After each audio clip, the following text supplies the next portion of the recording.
सभी को नमस्कार। मैं कौशल कुमार, सहायक शाखा पदाधिकारी, ग्रामीण कार्य विभाग, बिहार पटना से। आज आप लोगों के सामने जो पढ़ाने जा रहा हूँ, उस टॉपिक का नाम है बिहार वित्तीय नियमावली, बिहार फाइनेंशियल रूल। और ये आया था सबसे पहले 1950 में, बिहार फाइनेंशियल रूल। फिर इसमें संशोधन हुआ है 2009 में। तो बिहार वित्त नियमावली पे आज हम लोग डिस्कस करने जा रहे हैं। तो बोर्ड ऑफ रिवेन्यू में जो आपके क्वेश्चंस है, उसको आज हम लोग डिस्कस करेंगे कि और उस क्वेश्चंस को सॉल्व करेंगे, ताकि एग्जाम में जो भी डिपार्टमेंटल एग्जाम है उसमें अच्छे से अच्छे नंबर प्राप्त कर सकें। पहला क्वेश्चन है आपके सामने, वित्तीय मंजूरी देने की शक्तियों का प्रावधान बिहार वित्त नियमावली के किस अध्याय में है? तो इधर साइड मैंने लिखा हुआ है कि जो जो चैप्टर में पूछा हुआ है उस सभी का लिस्ट है सीक्वेंस में। ये वही लिस्ट है जो बोर्ड ऑफ रिवेन्यू पूछा है। तो चलिए देख लेते हैं। सबसे पहले इसकी चैप्टर 4 में है इसकी मंजूरी, वित्त मंजूरी देने की शक्तियों का प्रावधान। चैप्टर 5 में क्या है? बजट अनुमानी। बजट अनुमानी की तैयारियों की जवाबदेही का वर्णन। चैप्टर 6 में है स्थापना के संशोधन, स्थापना के संशोधन से संबंधित प्रावधान। यहाँ पर देख लेते हैं जितने भी रूल्स दिए हुए हैं उस पे जितने भी चैप्टर दिया है उस पे हम लोग डिस्कस कर लेते हैं। चैप्टर 3, राजस्व और प्राप्तियों का वर्णन। राजस्व और प्राप्तियों का वर्णन चैप्टर 3 में है। रूल 446 सपठित। चैप्टर 2 अनुभाग ख, ये बोलता है अभिलेख के विनष्टीकरण, यानी कि चैप्टर 2 जो है और रूल 446, ये अभिलेख के विनष्टीकरण से संबंधित है। जैसे कोई भी अभिलेख है, वो इतना साल से ज्यादा हो गया, 3 साल से ज्यादा हो गया, 4 साल से ज्यादा हो गया, उसको समाप्त हुए, वो संचिकास्त हो चुका है, तो उसको कब विनष्ट किया जाएगा, उसका प्रावधान है चैप्टर 2 अनुभाग ख में।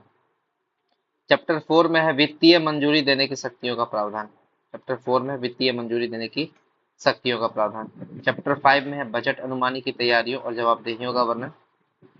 चैप्टर 6 में है स्थापना के संशोधन के संबंध में उल्लेख। स्थापना के संशोधन के संबंध में उल्लेख। चैप्टर 6 सेक्शन 5 और 6। चैप्टर 6 इसी से संबंधित है, स्थापना से संबंधित, लेकिन इसमें क्या है, जन्म तिथि और छुट्टी आवेदन का वर्णन है। 6 से छुट्टी याद रख लीजिए। चैप्टर 6 छुट्टी। 7 है आकस्मिकताओं के विषय का वर्णन। 7 में आकस्मिकता है, इमरजेंसी। 8 में है सामग्रियों, वस्तु और सेवाओं की अधिप्राप्ति के लिए। सामग्रियों, वस्तु और सेवाओं की अधिप्राप्ति के लिए। 9 में है कार्य के स्वीकृति के अधिकार का वर्णन। कार्य के स्वीकृति के अधिकार का वर्णन। 10 में है विविध व्यय। 10 में मिसेलेनियस। 10 में मिसेलेनियस। 11 में सरकार के ऋण और विविध आभारों का उल्लेख। तो ऋण किस में हो गया? सरकार के ऋण 11 में। 12 में है स्थानीय निधि। 12 में स्थानीय निधि। 13 में है ऋण और अग्रिम का वर्णन। सरकार का ऋण है 11 में और ऋण और अग्रिम है 13 में। तो 11 और 13 को साथ में पढ़िएगा। इसके साथ पढ़ना है 13। 11 के साथ क्या पढ़ना है? 13। 13 के साथ क्या पढ़ना है? 11। और 11 के साथ क्या पढ़ना है? 13। साथ में पढ़ना है ताकि रिलेट कर सके। सरकारी कर्मियों को अग्रिम का प्रावधान चैप्टर 14 में है। प्रतिभूति या जमानत का उल्लेख 15 में। 15 में प्रतिभूति या जमानत का उल्लेख है। उसके बाद है सरकारी लेखों का वर्णन 16 में है। सरकारी लेखों का वर्णन 16 में है। पूंजी और राजस्व का, देखिए, पूंजी और राजस्व का 16 में है और राजस्व और प्राप्ति का 3 में है। तो 3 के साथ 16 पढ़ेंगे साथ में। 3 के साथ हमेशा 16 पढ़ेंगे और 16 के साथ 3 पढ़ेंगे, इसलिए क्योंकि उसमें राजस्व वर्ड कॉमन है। ये ऑब्जेक्टिव सॉल्व करने में काम करेगा। आगे हम लोग बढ़ते हैं। प्रपत्रों की पूर्ति करने का उल्लेख। प्रपत्रों की आपूर्ति करने का उल्लेख बिहार वित्त नियमावली के किस नियम में है? तो देख लेते हैं सारा नियम हम लोग। 443, 443 तो नहीं पढ़ना है। 444 भी नहीं पढ़ना है। 445 में 442, 442 है सरकारी संपत्ति की बीमा, सरकारी संपत्ति की बीमा का प्रावधान 442 में है। 442 में 438 और 441, इसमें क्या है? 438 और 441 में सरकारी जमीन और भवन, सरकारी जमीन और सरकारी भवन उससे संबंधित है। सरकारी जमीन और सरकारी भवन का स्थानांतरण। तो इस क्वेश्चन में, हर क्वेश्चन में 2 या 3 रूल बताएंगे जो बार बार एग्जाम में पूछेगा। इसमें 442 पढ़ लेना, 438 और 441। 445 तो क्वेश्चन में दिया ही है, 43 44 नहीं पढ़ना है। आगे, निर्माण कार्यों के व्यय खर्चा की मंजूरी किस नियम में है? नियम 77, नियम 77 निर्माण कार्य से संबंधित। तो नियम देख लेते हैं। 76 और 78 नहीं पढ़ना, 74 है एक नियम। 74, 74 बोलता भूतलक्षी प्रभाव से स्वीकृति का प्रावधान, स्वीकृति का प्रावधान। भूतलक्षी इसमें कॉम वर्ड जो है, कोड वर्ड है भूतलक्षी प्रभाव। जहां भी भूतलक्षी प्रभाव आएगा वो 74 मान लेना। उसी तरह बिहार सर्विस कोड का रूल 58 था भूतलक्षी प्रभाव से प्रोन्नति,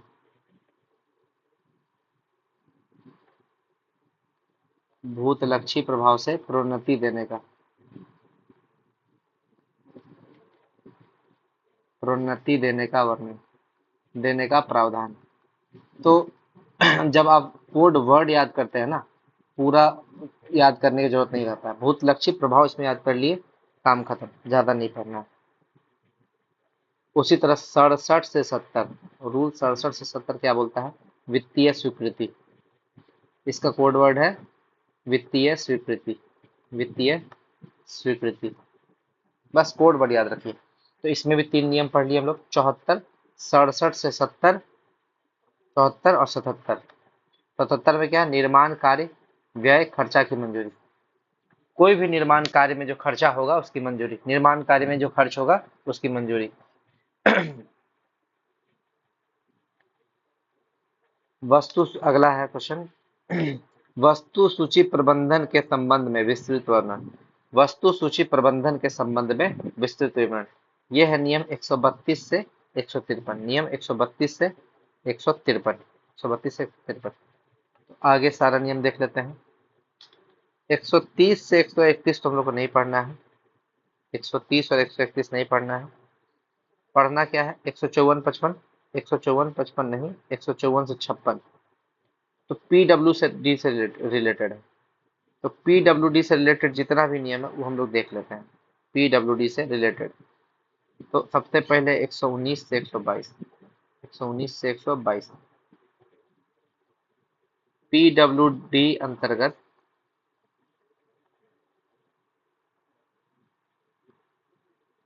कोषागार से चेक के भुगतान हेतु, चेक के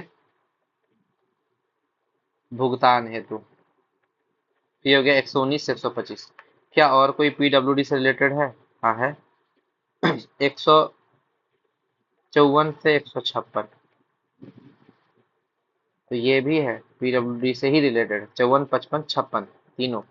154 से 156 ये क्या बोलता है? पीडब्ल्यूडी अंतर्गत, अंतर्गत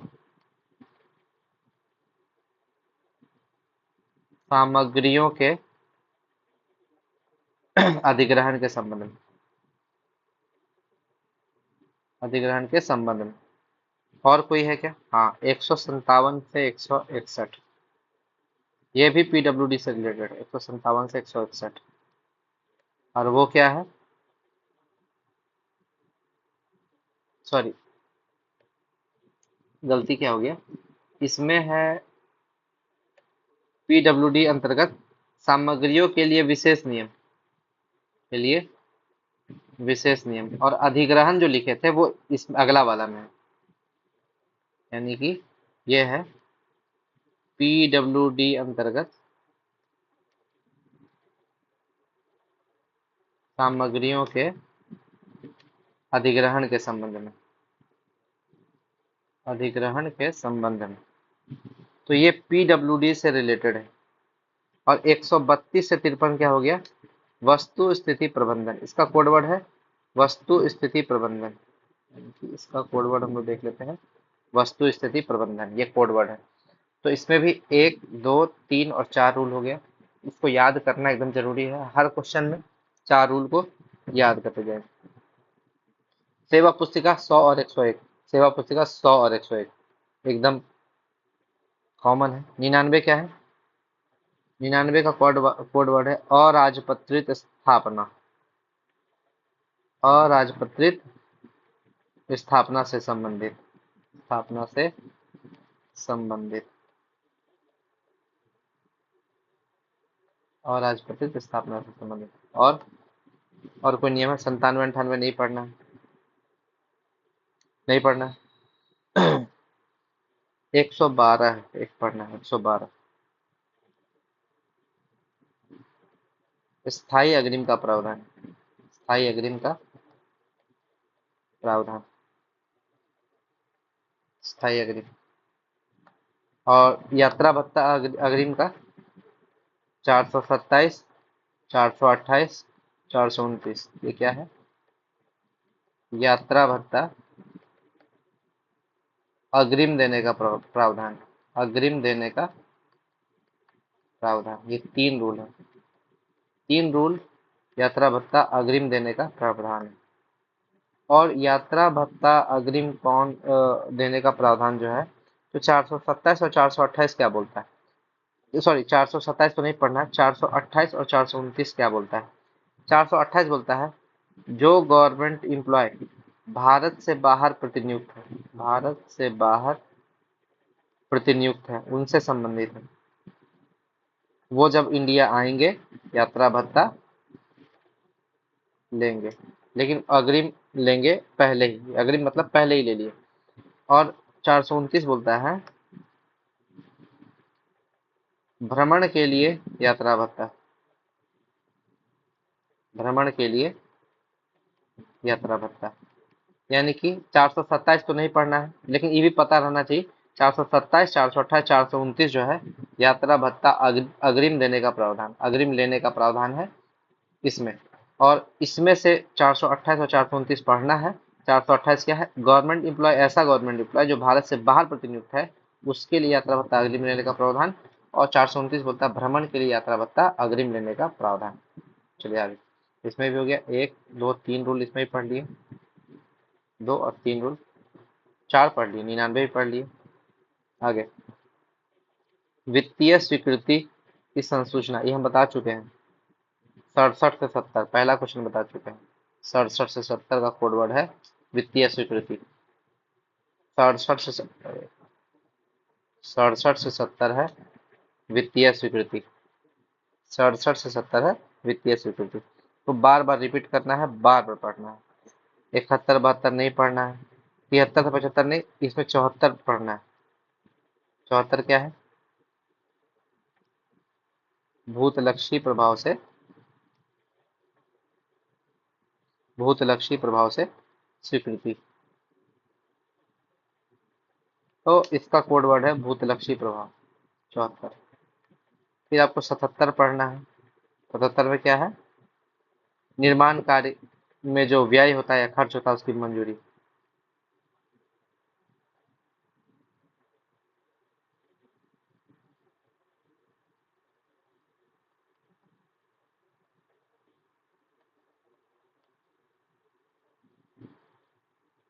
की मंजूरी, निर्माण कार्य में जो व्यय होता है उसकी खर्च की मंजूरी।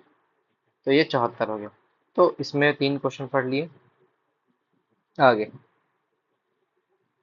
स्थापना की वार्षिक विवरणी की तैयारियों में बिहार वित्त नियमावली के किस परिशिष्ट में, तो परिशिष्ट देख लेते हैं एक बार। परिशिष्ट 4 में है एक्चुअली इसका आंसर। तो सारे परिशिष्ट जो हमारे बोर्ड ऑफ रिवेन्यू के एग्जाम में पूछा है वो मैंने एक जगह कलेक्ट करके लिख दिया है। इसको आप देख लीजिए, एग्जाम में काफी बेनिफिशियल साबित होगा। परिशिष्ट 2, क्षति के नियमितीकरण। इसका कोड वर्ड क्या हो गया? क्षति के नियमितीकरण। आगे परिशिष्ट 3, प्राप्तियों भंडार और स्टॉक की लेखा करने के नियमितीकरण। यानी कि 2 और 3 नियमितीकरण ही है, 2 और 3 नियमितीकरण ही है, लेकिन 3 में जो है वो स्टॉक के बारे में बोलता है। स्टॉक 3 में स्टॉक। 4 में क्या है? स्थापना की वार्षिक विवरणी, स्थापना की वार्षिक विवरणी, स्थापना की वार्षिक विवरणी। उसके बाद परिशिष्ट 5 जो है वो आकस्मिक प्रभार से रिलेटेड है। आकस्मिक प्रभार, चैप्टर 5 आकस्मिक प्रभार। 6 जो है वो ठेकेदार से रिलेटेड है। ठेकेदार, कोड वर्ड याद रखिए, ठेकेदार। नापी पुस्तिकाओं की जांच 9 है। 9 नापी, 9 से नापी, 9 से नापी, 9 से नापी, ऐसे याद रखिए, 9 से नापी।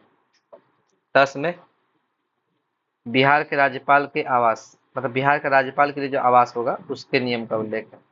12, परिशिष्ट 12 में है आवास के निर्माण, क्रय और मरम्मती के लिए अग्रिम की प्रक्रिया।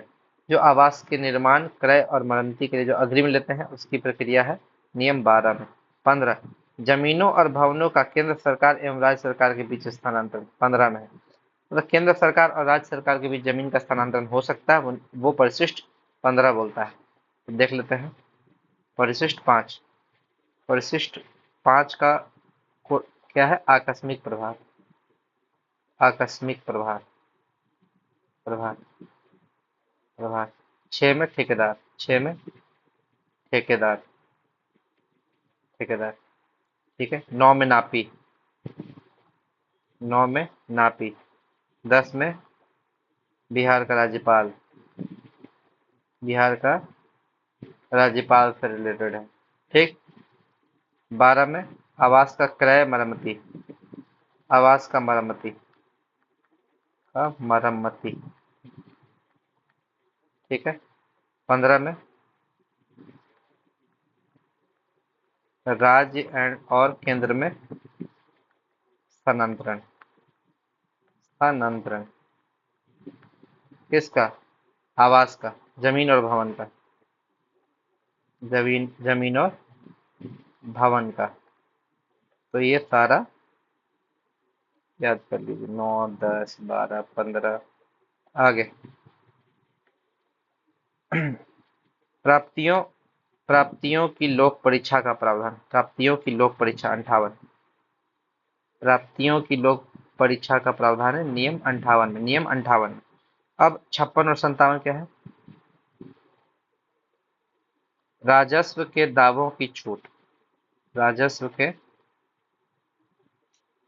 दावों की छूट, ये किसमें है? 56 और 57 में, नियम 56 और 57 में।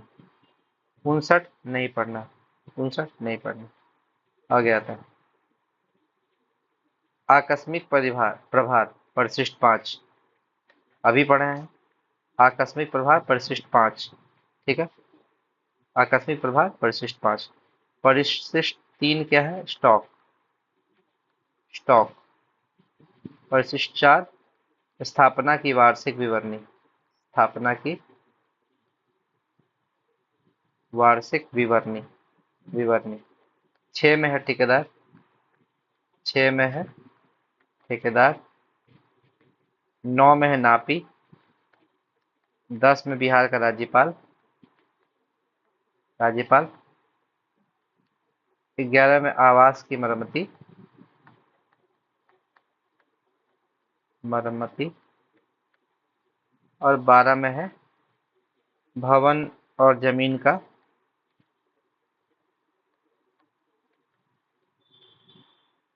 राज्य और केंद्र में स्थानांतरण,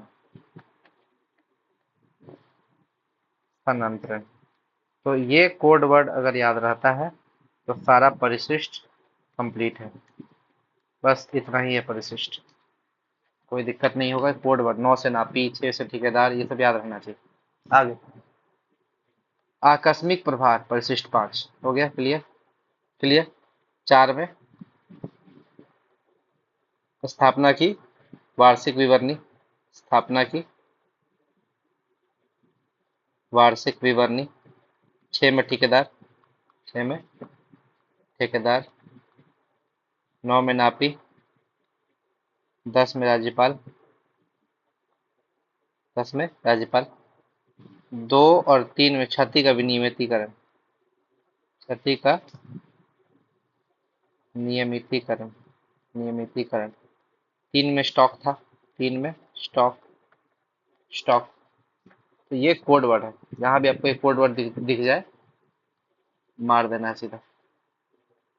आगे परिशिष्ट 12, आवास के निर्माण, क्रय एवं मरम्मति के लिए अग्रिम लेने की प्रक्रिया। परिशिष्ट 12, 12 था आवास की मरम्मति, आवास की मरम्मति। 15 में था भवन और जमीन का केंद्र और राज्य सरकार के बीच स्थानांतरण, केंद्र और राज्य सरकार के बीच स्थानांतरण, स्थानांतरण।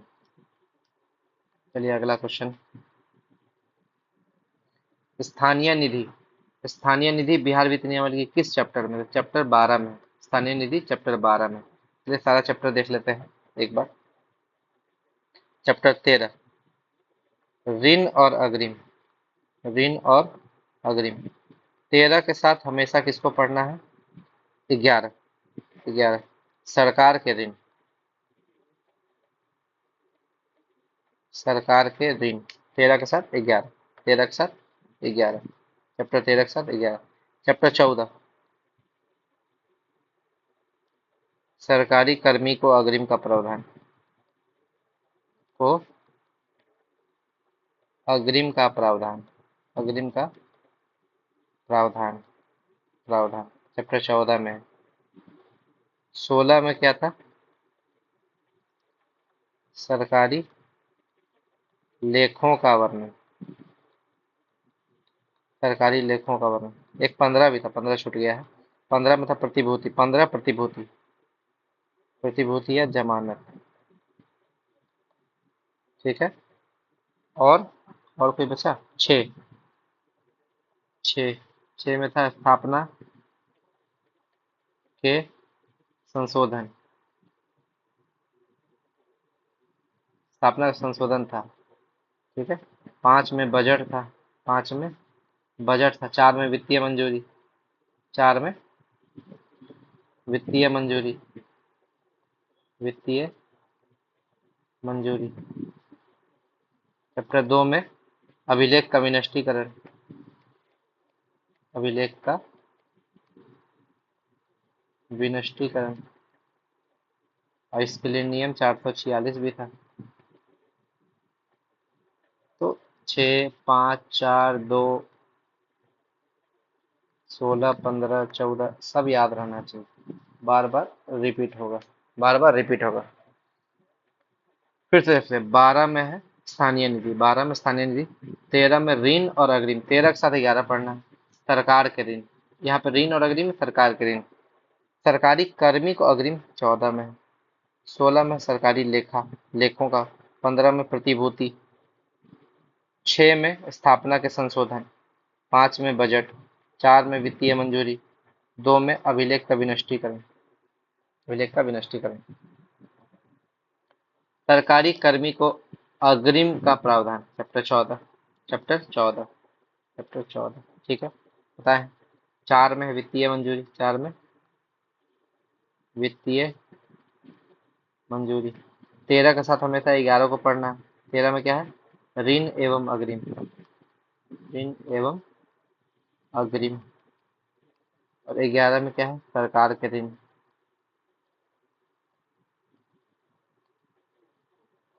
सरकार के ऋण।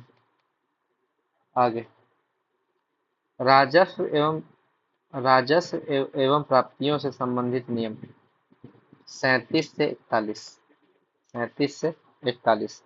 राजस्व से संबंधित सामान्य नियम, राजस्व एवं प्राप्तियों से संबंधित साधारण नियम, नियम 37 से 41।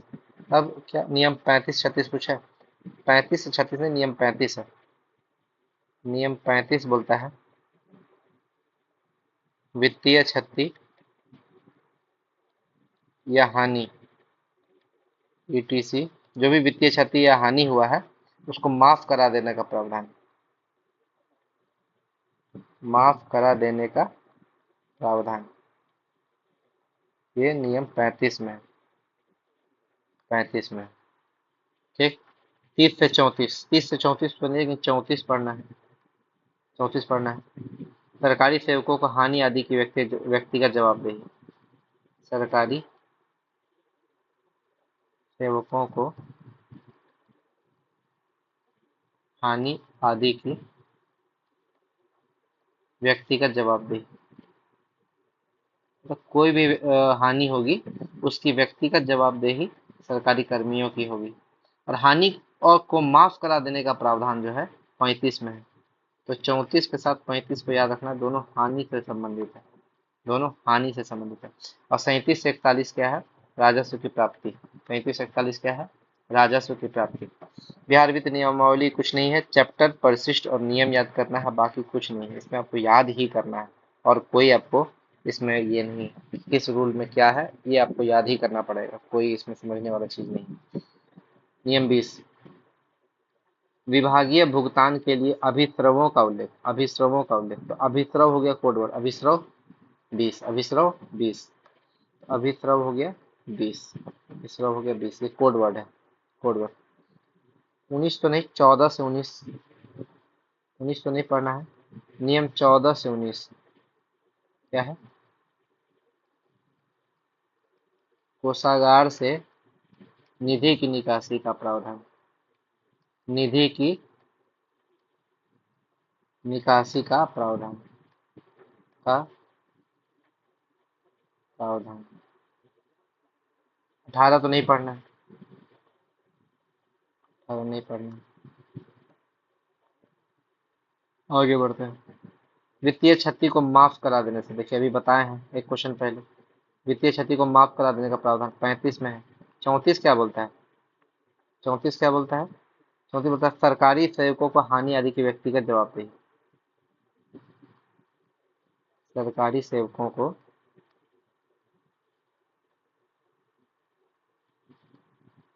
हानि आदि की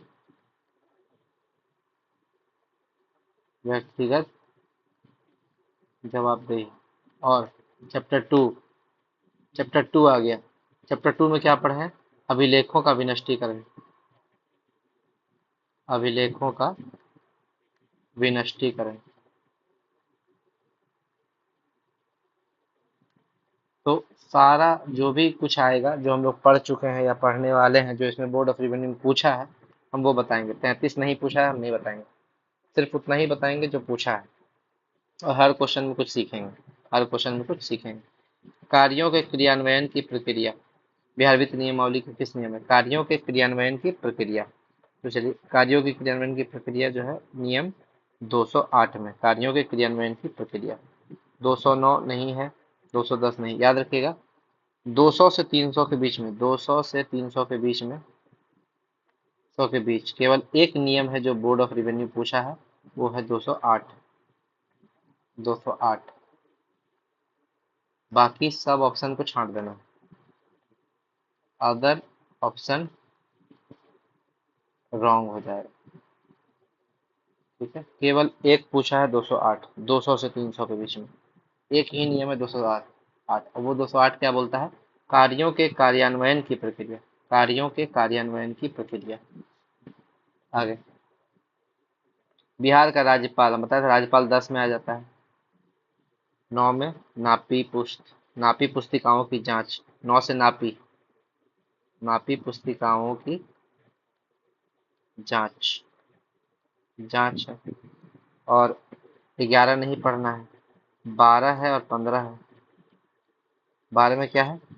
आवास की मरम्मती, आवास की मरम्मती, क्रय विक्रय वगैरह है, मरम्मती। और 15 में क्या है? जमीन और भवनों का भवनों का राज्य एवं केंद्र के बीच स्थानांतरण, बीच स्थानांतरण, स्थानांतरण। तो 12 और 15 भी हो गया। चलिए, और कुछ याद है? और कुछ याद है? 3 में था स्टॉक, स्टॉक। 2 में क्या था? 2 में क्षति के नियमितीकरण, नियमितीकरण, नियमित। 4 में वित्तीय क्षति, 4 में नहीं, सॉरी, स्थापना से रिलेटेड था। स्थापना की वार्षिक विवरणी, ठीक है। 6 में ठेकेदार था, 6 में ठेकेदार था, 6 में ठेकेदार था। ये सारा परिशिष्ट है, ये सारा क्या बताए हम? परिशिष्ट बताएं। चैप्टर से कंफ्यूज नहीं करना है, चैप्टर से कंफ्यूज नहीं करना है, याद कर लेना है एक बार, दिक्कत नहीं होगा। आगे, विभागीय सचिव को स्थायी अग्रिम स्वीकृत करने की शक्ति कितनी राशि है? 1 लाख, 1 लाख याद रखिएगा, 1 लाख, 1 लाख। विभागीय सचिव को यही क्वेश्चन रहता। जिला पदाधिकारी को, जिला पदाधिकारी को भी 1 लाख रुपया अग्रिम स्वीकृत करने का पावर है।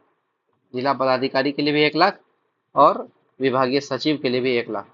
तो अग्रिम कितना है? तो 1 लाख ही मारना है आपको, याद रखिएगा, चाहे वो जिला पदाधिकारी रहे, चाहे विभागीय सचिव रहे।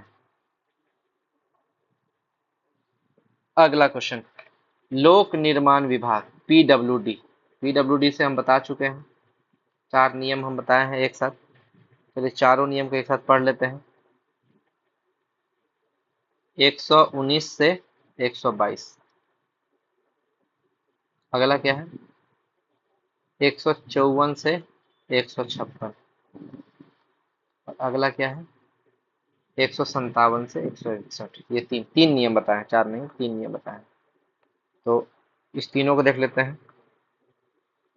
पहले 119 से 122। पीडब्ल्यूडी अंतर्गत, पीडब्ल्यूडी अंतर्गत कोषागार से चेक के भुगतान, कोषागार से चेक के भुगतान, भुगतान से रिलेटेड।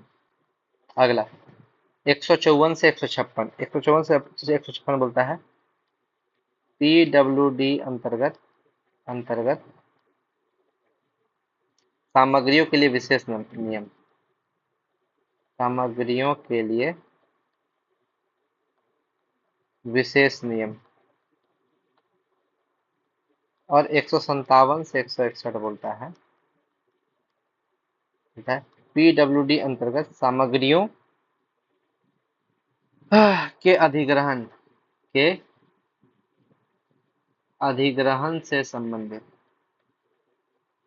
से संबंधित। तो हम लोग 157 से 161 पूछा है, अधिग्रहण से संबंधित। यहाँ पे कोड वर्ड है अधिग्रहण, बन गया। 162 और 163 तो नहीं पढ़ना है, इसके बदले में 162 से 64 पढ़ना है। 162 से 64, 162 से 64 क्या बोलता है? स्टॉक के बारे में बोलता है, स्टॉक या प्रारक्षित रिजर्व स्टॉक, इसके बारे में बोलता है, प्रारक्षित रिजर्व स्टॉक। तो जो भी आपका रहे, दोनों में या दोनों ही रहे एक साथ, प्रारक्षित रिजर्व स्टॉक और स्टॉक, तो 162 से 64 मार देना है। यहाँ पे हम लोग 4 नियम पढ़े। आगे बढ़ते हैं। कोषागार से निधि की निकासी, नियम 14 से 19 हम पहले बता चुके हैं। नियम 14 से 19 कोषागार से निधि की निकासी है, कोषागार से निधि की निकासी है। नियम 18 नहीं पढ़ना है, 12 भी नहीं पढ़ना है, 18 भी नहीं पढ़ना है, 12 भी नहीं पढ़ना है। तो क्या क्या पढ़ना है नियम में? 7, नियम 7। 7 क्या बोलता है? राजस्व का संग्रह, राजस्व का संग्रह। उसके बाद आपका है नियम 8। 8 बोलता है लोक निधि से व्यय, लोक निधि से व्यय। 8 के बाद है 10 और 11। 10 और 11। 10 और 11 बोलता है जो व्यय हुआ है उसका नियंत्रण, व्यय के नियंत्रण। ठीक है। उसके बाद आता है 12। 12 में हो जाता है गबन। 12 में हो जाता है गबन या अनियमितता। अनियमितता और गबन का प्रावधान। तो 7, 8, 10 और 11, 12 और 14 से 19, ये 5 रूल पढ़े हैं इसमें। 14 से 19 है कोषागार से निधि की निकासी। कोषागार से निधि की निकासी। आगे अगला क्वेश्चन क्या है? अगला क्वेश्चन है 22। पद या प्रभार के स्थानांतरण को बिहार वित्त नियमावली के किस नियम में प्रावधान वर्णित किया गया है? नियम 86 और 87। नियम 86 और 87। ठीक है। 88 भी नहीं पढ़ना है, 85 भी नहीं पढ़ना है। 88 भी नहीं पढ़ना है, 85 भी नहीं पढ़ना है। देखते हैं कौन 74 देख लेते हैं। 74 हम लोग पहले पढ़े हुए हैं। इसका कोड वर्ड है भूतलक्षी प्रभाव। भूत लक्षी प्रभाव। ठीक। 86 और 87 तो हो ही गया। पद के स्थानांतरण से संबंधित है। उसके आते हैं 99। 99 में क्या है? अराजपत्रित स्थापना। अराजपत्रित, सॉरी, अराजपत्रित स्थापना से संबंधित। और 100 और 101 में क्या है? 100 और 101 में है सेवा पुस्तिका। सेवा पुस्तिका। 110 और 111 में क्या है? आकस्मिकता प्रभारों की स्वीकृति। आकस्मिकता प्रभारों की स्वीकृति। और इसके जस्ट अगला है 112, स्थायी अग्रिम का प्रावधान। स्थायी अग्रिम का प्रावधान। याद रखिएगा, जो आकस्मिकता प्रभार है ना, तो आकस्मिकता में 3 नियम आ जाता है, 12, 17, 18। ठीक। आकस्मिकता से रिलेटेड 3 नियम हमेशा एक साथ पढ़िएगा। पहले तो ये याद कर लीजिए, 74, 99, 100, 101, 110, 111, 112। लेकिन ये जो 110 और 111 आया है, उसके साथ 3 नियम को हमेशा इसके साथ 2 और पढ़ना है हमेशा। 117 और 118 एक साथ पढ़ना है, क्योंकि ये सब आकस्मिकता से रिलेटेड है। तो 110, 111 हो गया, 117 और 118। देखते हैं 117 और 118 क्या बोलता है। 117 117 बोलता है नियत आकस्मिकताओं का वर्णन। नियत आकस्मिकताओं का वर्णन। ठीक। और 118 क्या बोलता है? आकस्मिकता निधि के मानों के आधार पर विनियमित करने का प्रावधान। यानी कि आकस्मिकता का जो निधि का जो मानक आधार है, आकस्मिकता के निधि के मानक आधारों के आधार पर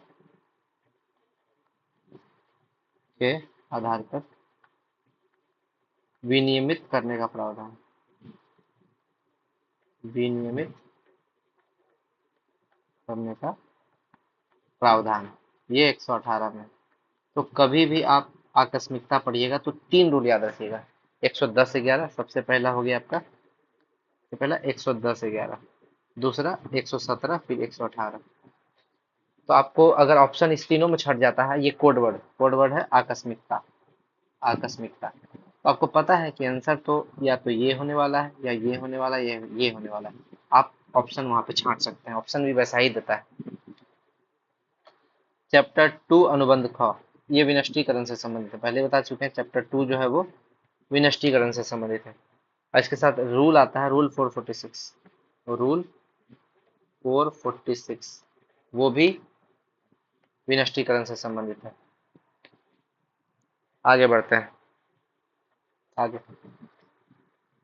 भंडार एवं उपलब्ध सामग्रियों के लेखा परीक्षा का प्रावधान।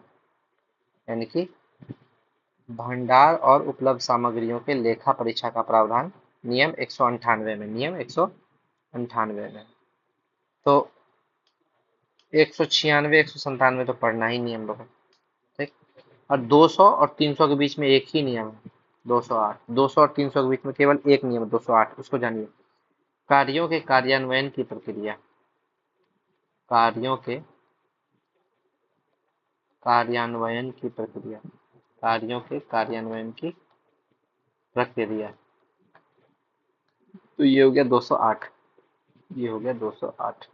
आगे बिहार वित्त नियमावली चैप्टर 6, चैप्टर 6 में किस सेक्शन में जन्म तिथि और छुट्टी का, तो सेक्शन 5 और 6, सेक्शन 5 और 6, 6 किस सेक्शन में जन्म तिथि और 6 क्या बोलता है, चैप्टर 6, चैप्टर 6 जो बोलता है वो बोलता है स्थापना के संशोधन का प्रावधान।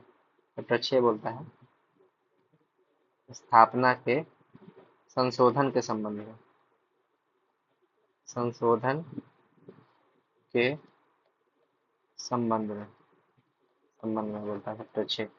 5 तो बजट के बारे में बोलता है, 5 बोलता है बजट के बारे में, 2 बोलता है अभिलेखों का विनष्टीकरण, अभिलेखों का विनष्टीकरण, ठीक। 3 बोलता है राजस्व और प्राप्ति, राजस्व और प्राप्ति। 3 के साथ पढ़ना है हम लोग चैप्टर 16, चैप्टर 16 सरकारी लेखों का वर्णन।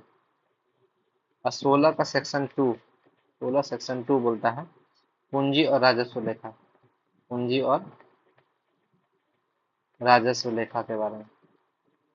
तो याद रखिएगा राजस्व वर्ड 2 बार आ गया, एक चैप्टर 3 में है, एक चैप्टर 16 का क्लास 2 में है,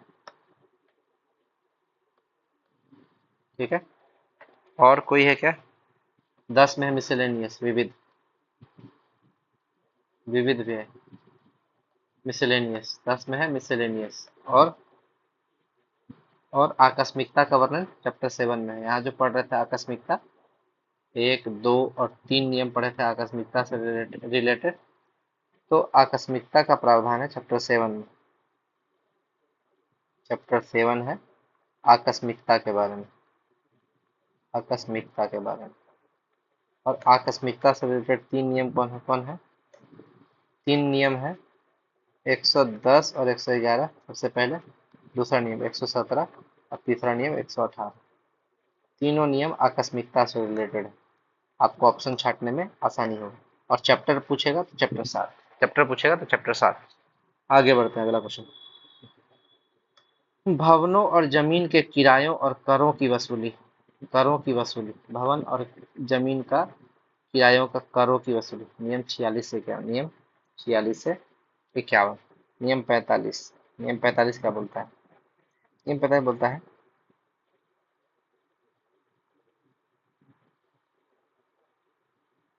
सरकारी भवन या जमीन का किराया ब्रैकेट में लगान, किराया एवं कर ब्रैकेट में लगान का उल्लेख, उल्लेख यानी कि सरकारी भवन जमीन किराया उल्लेख है, लेकिन वही वसूली बोल देगा। उल्लेख है 45 में और वसूली 46 में, वसूली 46 में। सेम 45 और 46 में, बस इतना ही अंतर है। अगर उल्लेख बोला तो 45 में, वसूली हो गया तो 46 में, वसूली हो गया तो 46 में, ठीक। 43 और 44, ये नियम 43 44 ये क्या बोलता है? ये बोलता है असैनिक विभाग में सिंचाई राजस्व, असैनिक विभाग में सिंचाई राजस्व, सिंचाई राजस्व वसूले जाने का प्रावधान, वसूले जाने का प्रावधान, प्रावधान, ठीक है। आगे बढ़ते हैं। जिन सरकारी कर्मियों के अंतर्गत लेखा और लेखा संधारण किया जाता है उनके कर्तव्यों का उल्लेख। नियम 26 और 27, नियम 26 और 27। जिन सरकारी कर्मियों के बीच में लेखा और लेखा संधारण किया जाता है उनका कर्तव्य है कि वो उसको सुरक्षित रखें, उनको सुरक्षित रखें, ठीक है। नियम 28 क्या बोलता है कि लेखा जांच दल के द्वारा मांगी गई सूचनाओं को उपलब्ध कराना, लेखा जांच दल, इसका कोड वर्ड क्या है? लेखा जांच दल। इसका कोड वर्ड क्या है? लेखा जांच दल। लेखा जांच दल। 25, नियम 25 क्या है? नियम 25 बोलता है, 25 से नहीं, 25 नहीं, ये वन विभाग से रिलेटेड 3 नियम है। 25 छोड़िए, वन विभाग से रिलेटेड 3 नियम है, वो बहुत जरूरी है, उसको देख लिया जाए। 21, 22 और 23 वन विभाग से रिलेटेड है, तो इसको जान लिया जाए। वन विभाग से रिलेटेड है।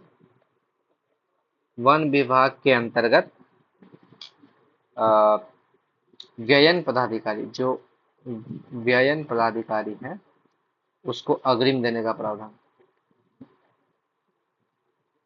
अग्रिम देने का प्रावधान, वो चैप्टर, वो नियम 21 में है। नियम 21 में है।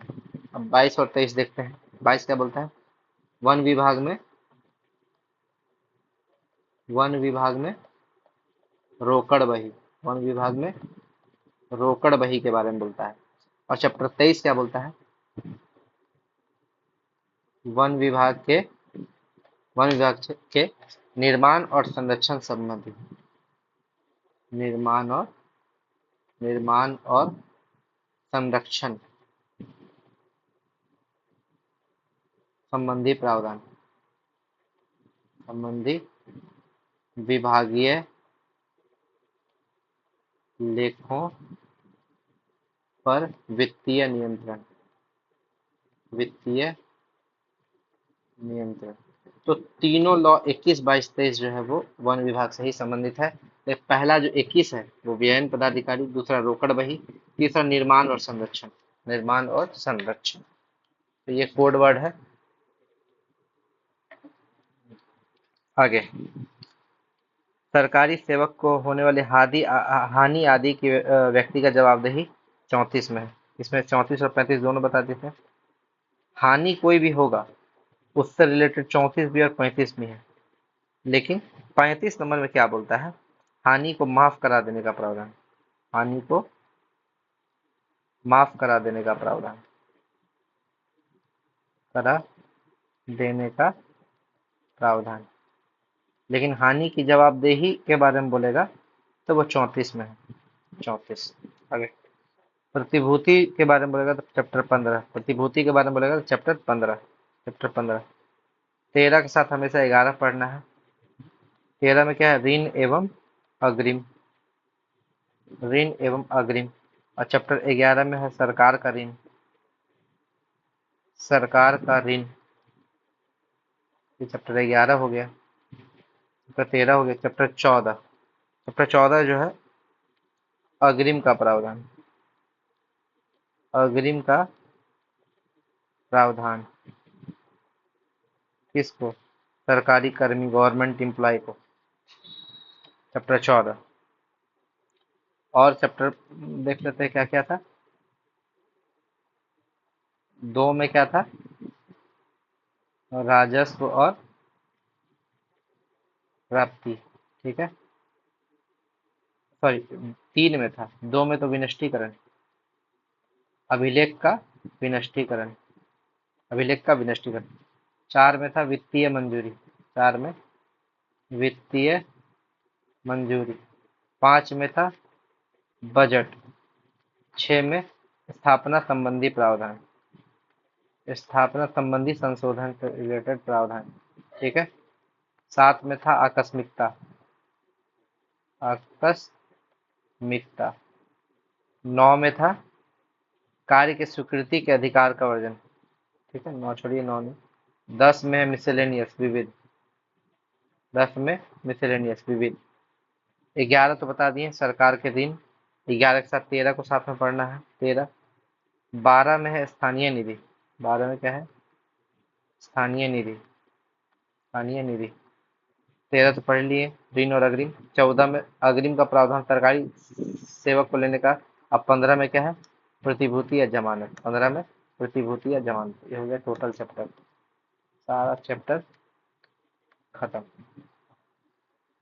आगे,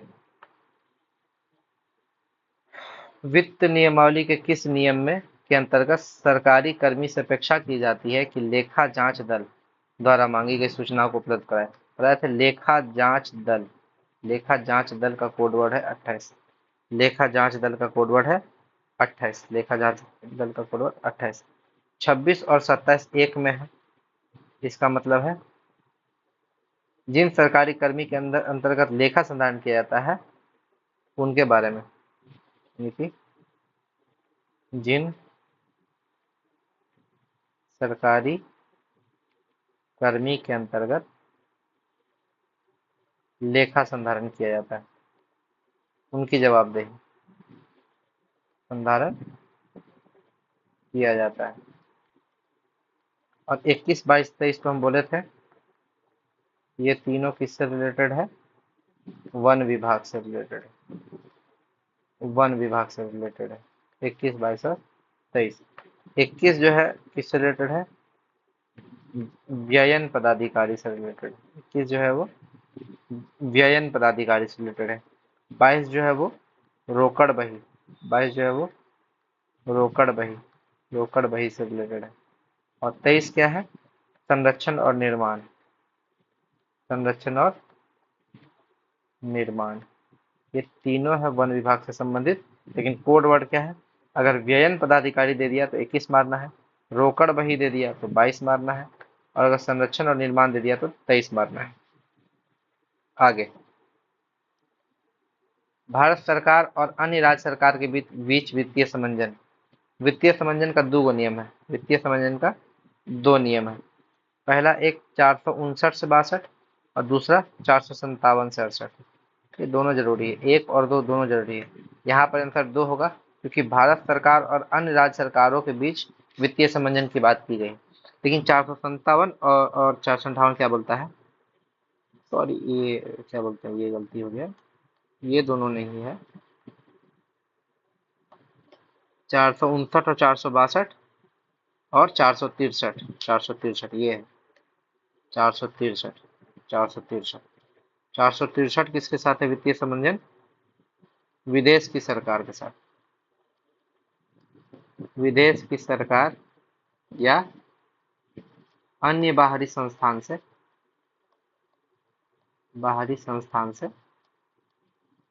वित्तीय समंजन। वित्तीय समंजन यानी कि वित्तीय समंजन जो है ये कोड वर्ड है। वित्तीय समंजन, ये वित्तीय समंजन कोड वर्ड है। वित्तीय समंजन से यहाँ पर भी वित्तीय समंजन दो नियम है। पहला नियम तो हो गया 459 से 462 और दूसरा नियम हो गया 463।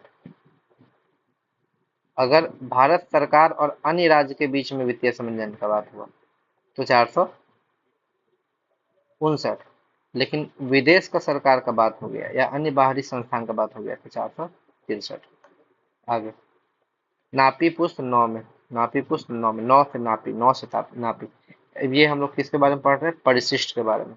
परिशिष्ट, तो परिशिष्ट देख लेते हैं एक बार सारा।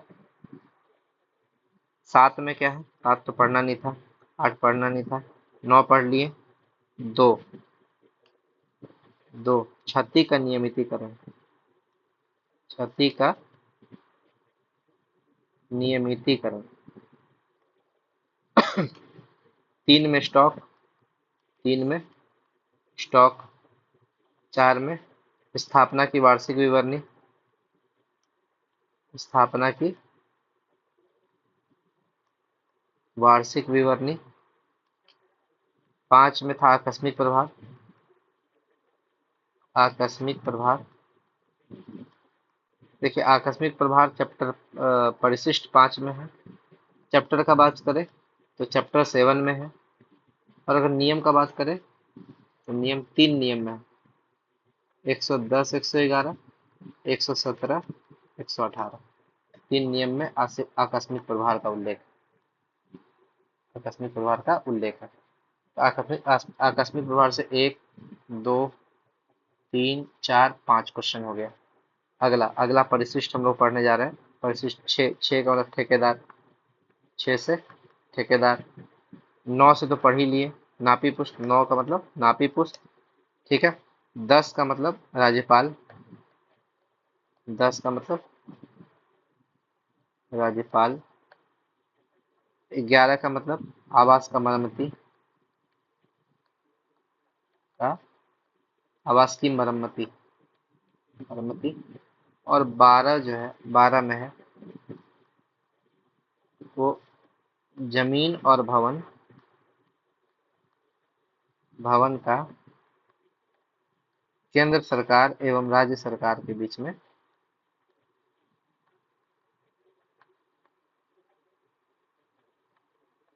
के बीच स्थानांतरण, स्थानांतरण। तो ये सारा रूल हो गया, परिशिष्ट हो गया। 10, 11, 12, इससे ज्यादा परिशिष्ट नहीं पूछा, इतना ही पूछा है बोर्ड ऑफ रिवेन्यू। आगे, राजस्व के दावों की छूट और परित्याग करने का प्रावधान। नियम 56 और 57। नियम 56 और 57, राजस्व की दावों की छूट, राजस्व की दावों की छूट, यही कोड वर्ड, राजस्व की दावों की छूट। 56 और 57। नियम नियम 58 क्या बोलता है? प्राप्तियों की लोक परीक्षा, प्राप्तियों की लोक परीक्षा। 59 से 61 तो नहीं पूछता है, 62 पूछता है। भूमि की स्वीकृति कर का असाइनमेंट, स्वीकृति कर का असाइनमेंट। 62 हो गया। 63 एंड 64 पूछता है, 63 और 64। हानियों का अपलेखन, हानियों का अपलेखन, अपलेखन। 65 और 66 भी पूछता है। लोक परीक्षा जो हुआ है उसके द्वारा अस्वीकृत रकम की छूट, अस्वीकृत रकम की छूट। तो इसमें 62, 63, 64, 65, 66 और 56, 57, इतना नियम इसमें पढ़ लिए। ये सारा पूछा हुआ नियम है, आगे पढ़ेंगे हम लोग। अराजपत्रित स्थापना, नियम 99। नियम 99। 100 में क्या है? सेवा पुस्तिका, सेवा पुस्तिका। नियम 100 और 101 में है सेवा पुस्तिका, 100 और 101 में सेवा पुस्तिका है। 99 हो गया, 98 नहीं पढ़ना, 98 नहीं पढ़ना। आगे बढ़ते हैं। लोक निर्माण विभाग से संबंधित 3 नियम है लोक निर्माण विभाग से। पहला है 119 से 122। दूसरा नियम नियम है 154 से 56। अब तीसरा नियम है 157 से 161। तो 119 से 122 क्या बोलता है? PWD अंतर्गत, अंतर्गत कोषागार से चेक भुगतान, कोषागार से चेक भुगतान।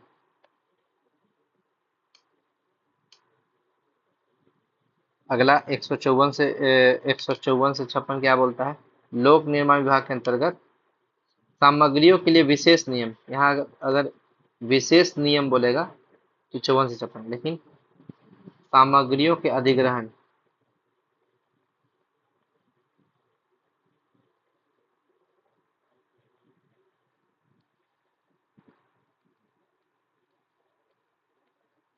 सामग्रियों के अधिग्रहण से संबंधित है, सामग्रियों के अधिग्रहण से संबंधित है। ये हो गया। अगला अभिलेख का विनष्टीकरण, तो नियम में हो जाएगा 446 और चैप्टर में हो जाएगा 2।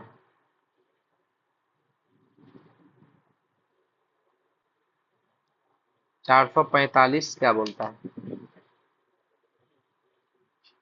प्रपत्रों के आपूर्ति का उल्लेख, प्रपत्रों के आपूर्ति का उल्लेख। नियम 447 तो पढ़ना नहीं है।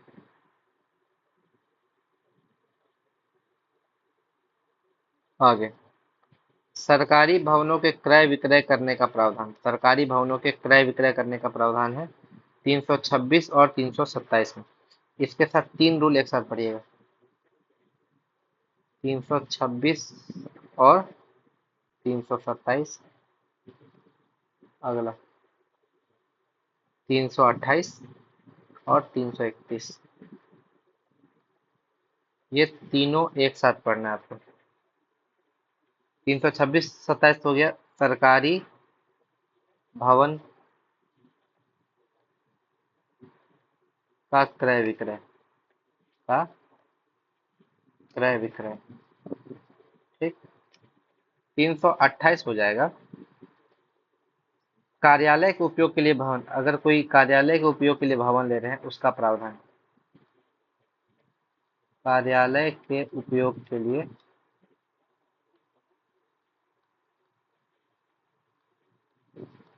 भवन लेने का प्रावधान। और 331 बोलता है सरकारी कर्मियों के लिए आवास का प्रावधान, यानी कि हम लोग को जो आवास मिलेगा उसका, सरकारी कर्मियों के लिए आवास का प्रावधान, आवास का प्रावधान। कार्यालय के लिए लेगा तो 328। ठीक है, सरकारी कर्मी के लिए आवास 331, और सरकारी भवन का क्रय विक्रय करने लगेगा तो 326 27। तो ये 3 नियम भवन और आवास से रिलेटेड है, जिसको याद करना जरूरी है एक साथ। सरकार के ऋण चैप्टर 11, और इसके साथ पढ़े थे चैप्टर 13 ऋण और अग्रिम। ऋण एवं अग्रिम एक साथ पढ़ना था, दोनों में ऋण वर्ड कॉमन है। सरकार का ऋण चैप्टर 11, ऋण और अग्रिम चैप्टर 13। आगे चैप्टर 9। चैप्टर 9 में हमने क्या पढ़े थे? कार्य के स्वीकृति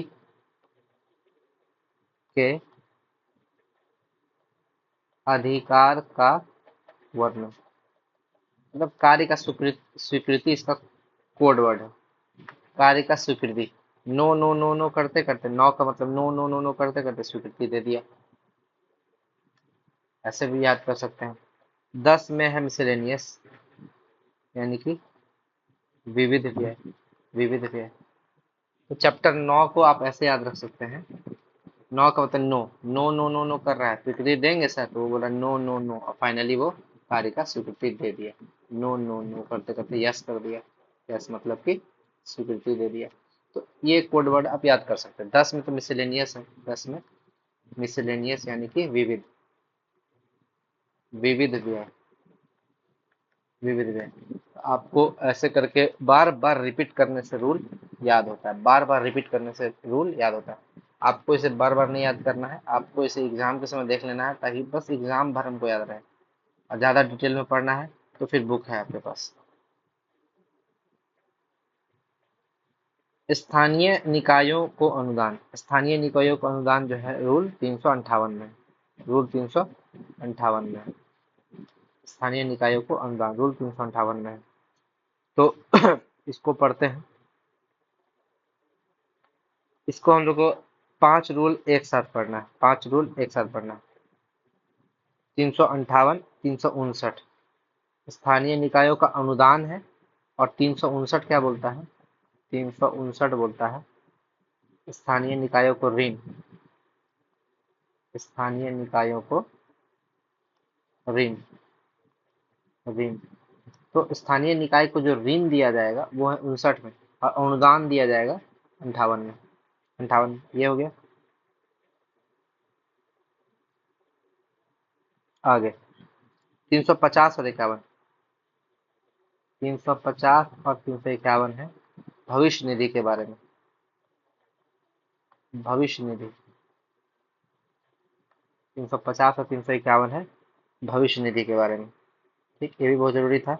आगे स्थानीय निधि से रिलेटेड दो और है, दो और 360 61 और 365 66, 365 366 ये स्थानीय निधि से रिलेटेड है। तो स्थानीय निधि का 360 और 61 क्या बोलता है? स्थानीय निधि से चार्जेज की वसूली। स्थानीय निधि से स्थानीय निकायों से चार्जेस की वसूली। और 365-66 क्या बोलता है? स्थानीय निकायों के लेखा परीक्षा का वर्णन। स्थानीय निकायों के लेखा परीक्षा का वर्णन। लेखा परीक्षा का वर्णन। आगे, सरकारी लेखों का वर्णन चैप्टर 16 में। सरकारी लेखों का वर्णन चैप्टर 16 में। चैप्टर 16 से ज्यादा तो पढ़े ही नहीं है, 17-18 कट गया। आगे, सरकारी कर्मियों के आवासों का प्रावधान 331। सरकारी कर्मियों के आवासों का प्रावधान 331, इसमें हम लोग पढ़े हैं। 331 के साथ 328 को पढ़ना है। 328 और इसके साथ हम लोग को 326 और 27 भी पढ़ना है। 327। तो सबसे पहले 26-27 देखते हैं क्या बोलता है। 26-27 बोलता है सरकारी भवनों के क्रय विक्रय से संबंधित। क्रय विक्रय का प्रावधान का प्रावधान। ये कार्यालय के लिए भवन खरीदने से संबंधित है। कार्यालय के उपयोग के लिए भवन लेने का प्रावधान। और 331 बोलता है सरकारी कर्मियों का आवास का प्रावधान। आगे, हानियों का अपलेखन नियम 63 और 64 पहले ही बता चुके हैं। हानियों का अपलेखन नियम 63 और 64। और एक और नियम पढ़े थे 65 और 66। लेखा परीक्षा द्वारा अस्वीकृत रकम की छूट। अस्वीकृत रकम की छूट। और 62 क्या बोलता है? भूमि की स्वीकृति कर का असाइनमेंट।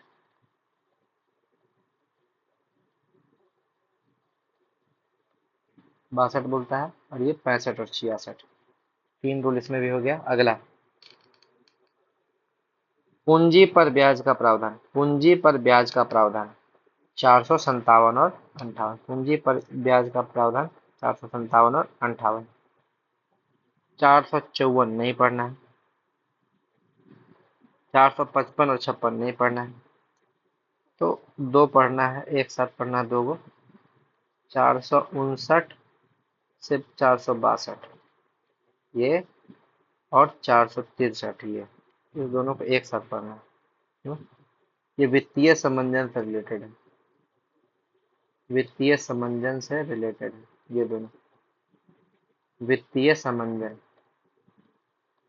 किसके किसके बीच में? वित्तीय समंजन बिहार का भारत सरकार के साथ और अन्य राज्यों के साथ। लेकिन इसमें किसके साथ बिहार का समंजन दिखाया गया है? विदेश सरकारों के साथ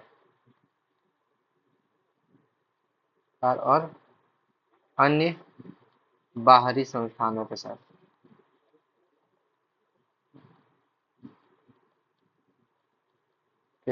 वित्तीय समंजन की बात की गई। 459 से 62 हो गया, ये 463 हो गया।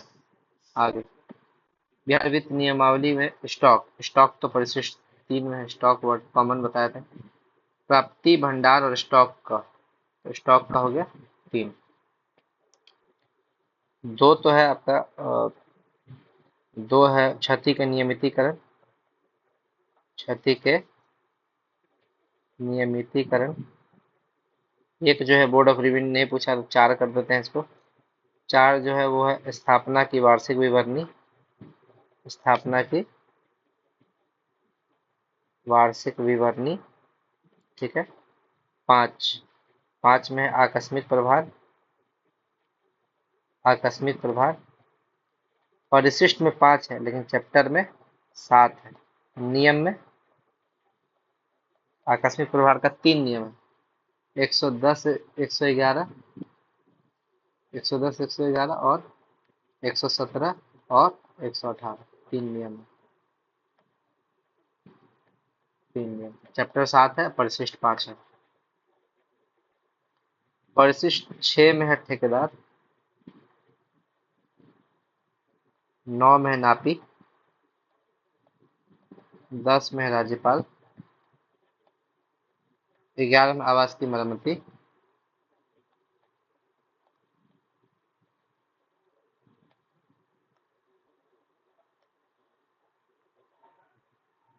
आगे सरकारी जमीन एवं सरकारी भवन का स्थानांतरण किसमें है?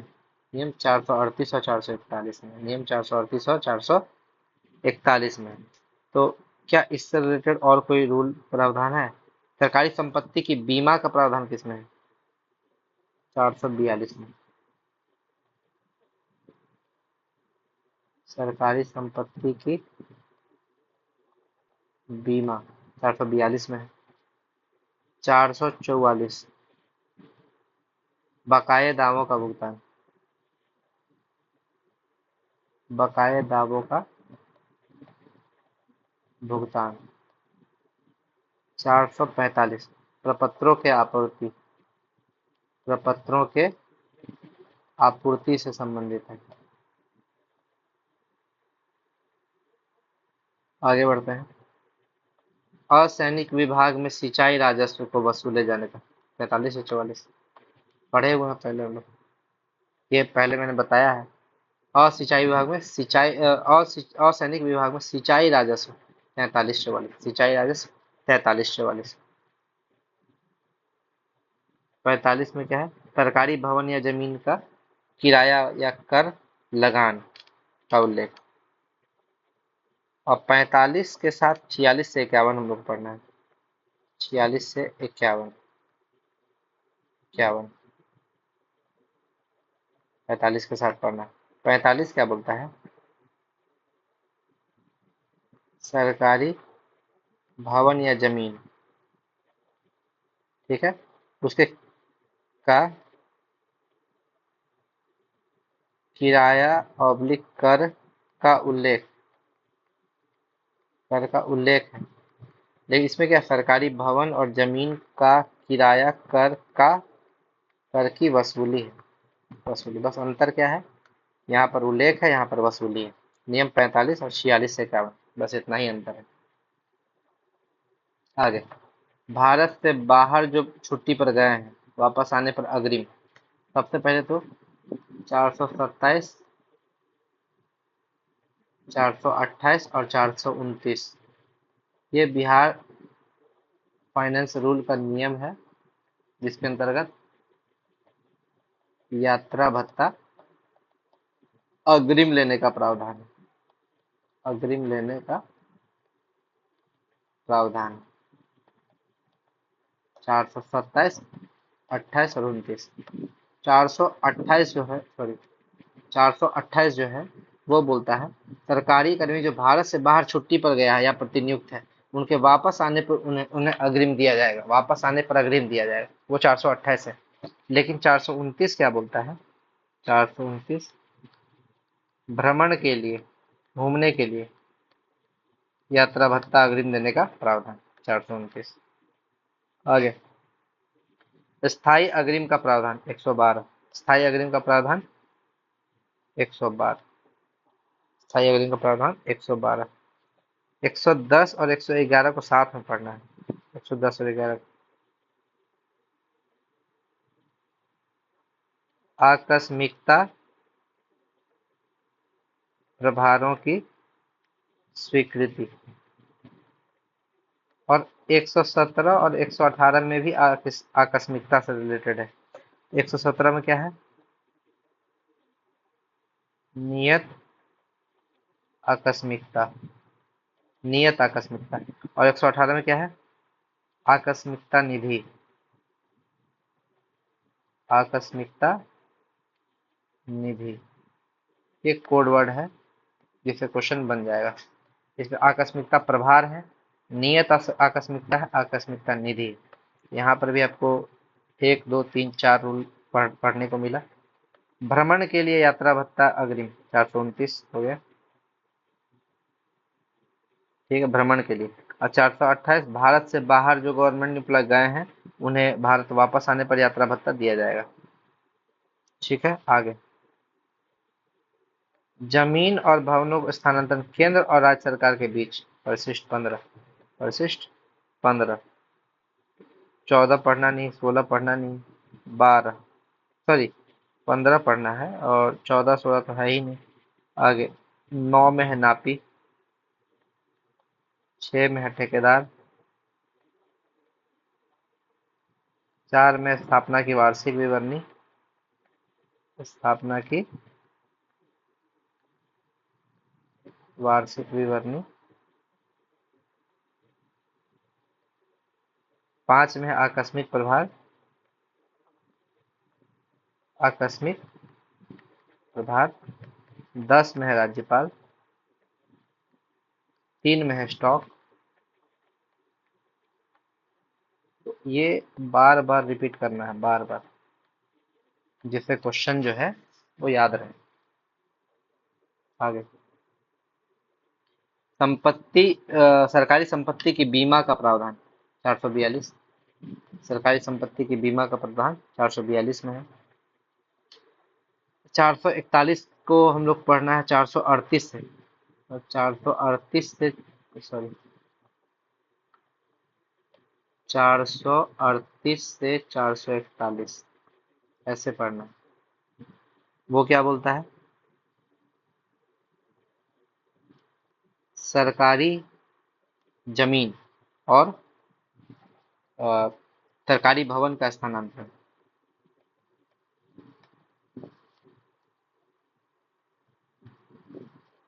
स्थानांतरण का उल्लेख।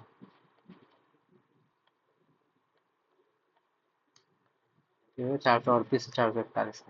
अब 443 तो नहीं पढ़ना है, 444 445 पढ़ना है। जो व्यक्ति सरकारी सेवा यानी गवर्नमेंट सर्विस में नहीं है उनके बकाये दावों का भुगतान, बकाये दावों का भुगतान। 445 बोलता है प्रपत्रों के आपूर्ति का उल्लेख, आपूर्ति का उल्लेख। चलिए आगे बढ़ते हैं। अगला क्वेश्चन, वन विभाग का तीनों नियम है 21, 22 और 23। अंतर क्या है? वन विभाग का व्ययन पदाधिकारी 21 में है, वन विभाग का रोकड़ बही,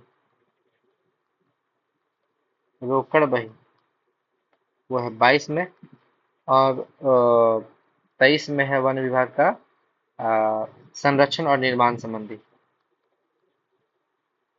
यानी कि ये भी वन विभाग से संबंधित है। वन विभाग का संरक्षण और निर्माण संबंधी। तो 3 नियम है वन विभाग से संबंधित, 21, 22 और 23। 21, 22, 23।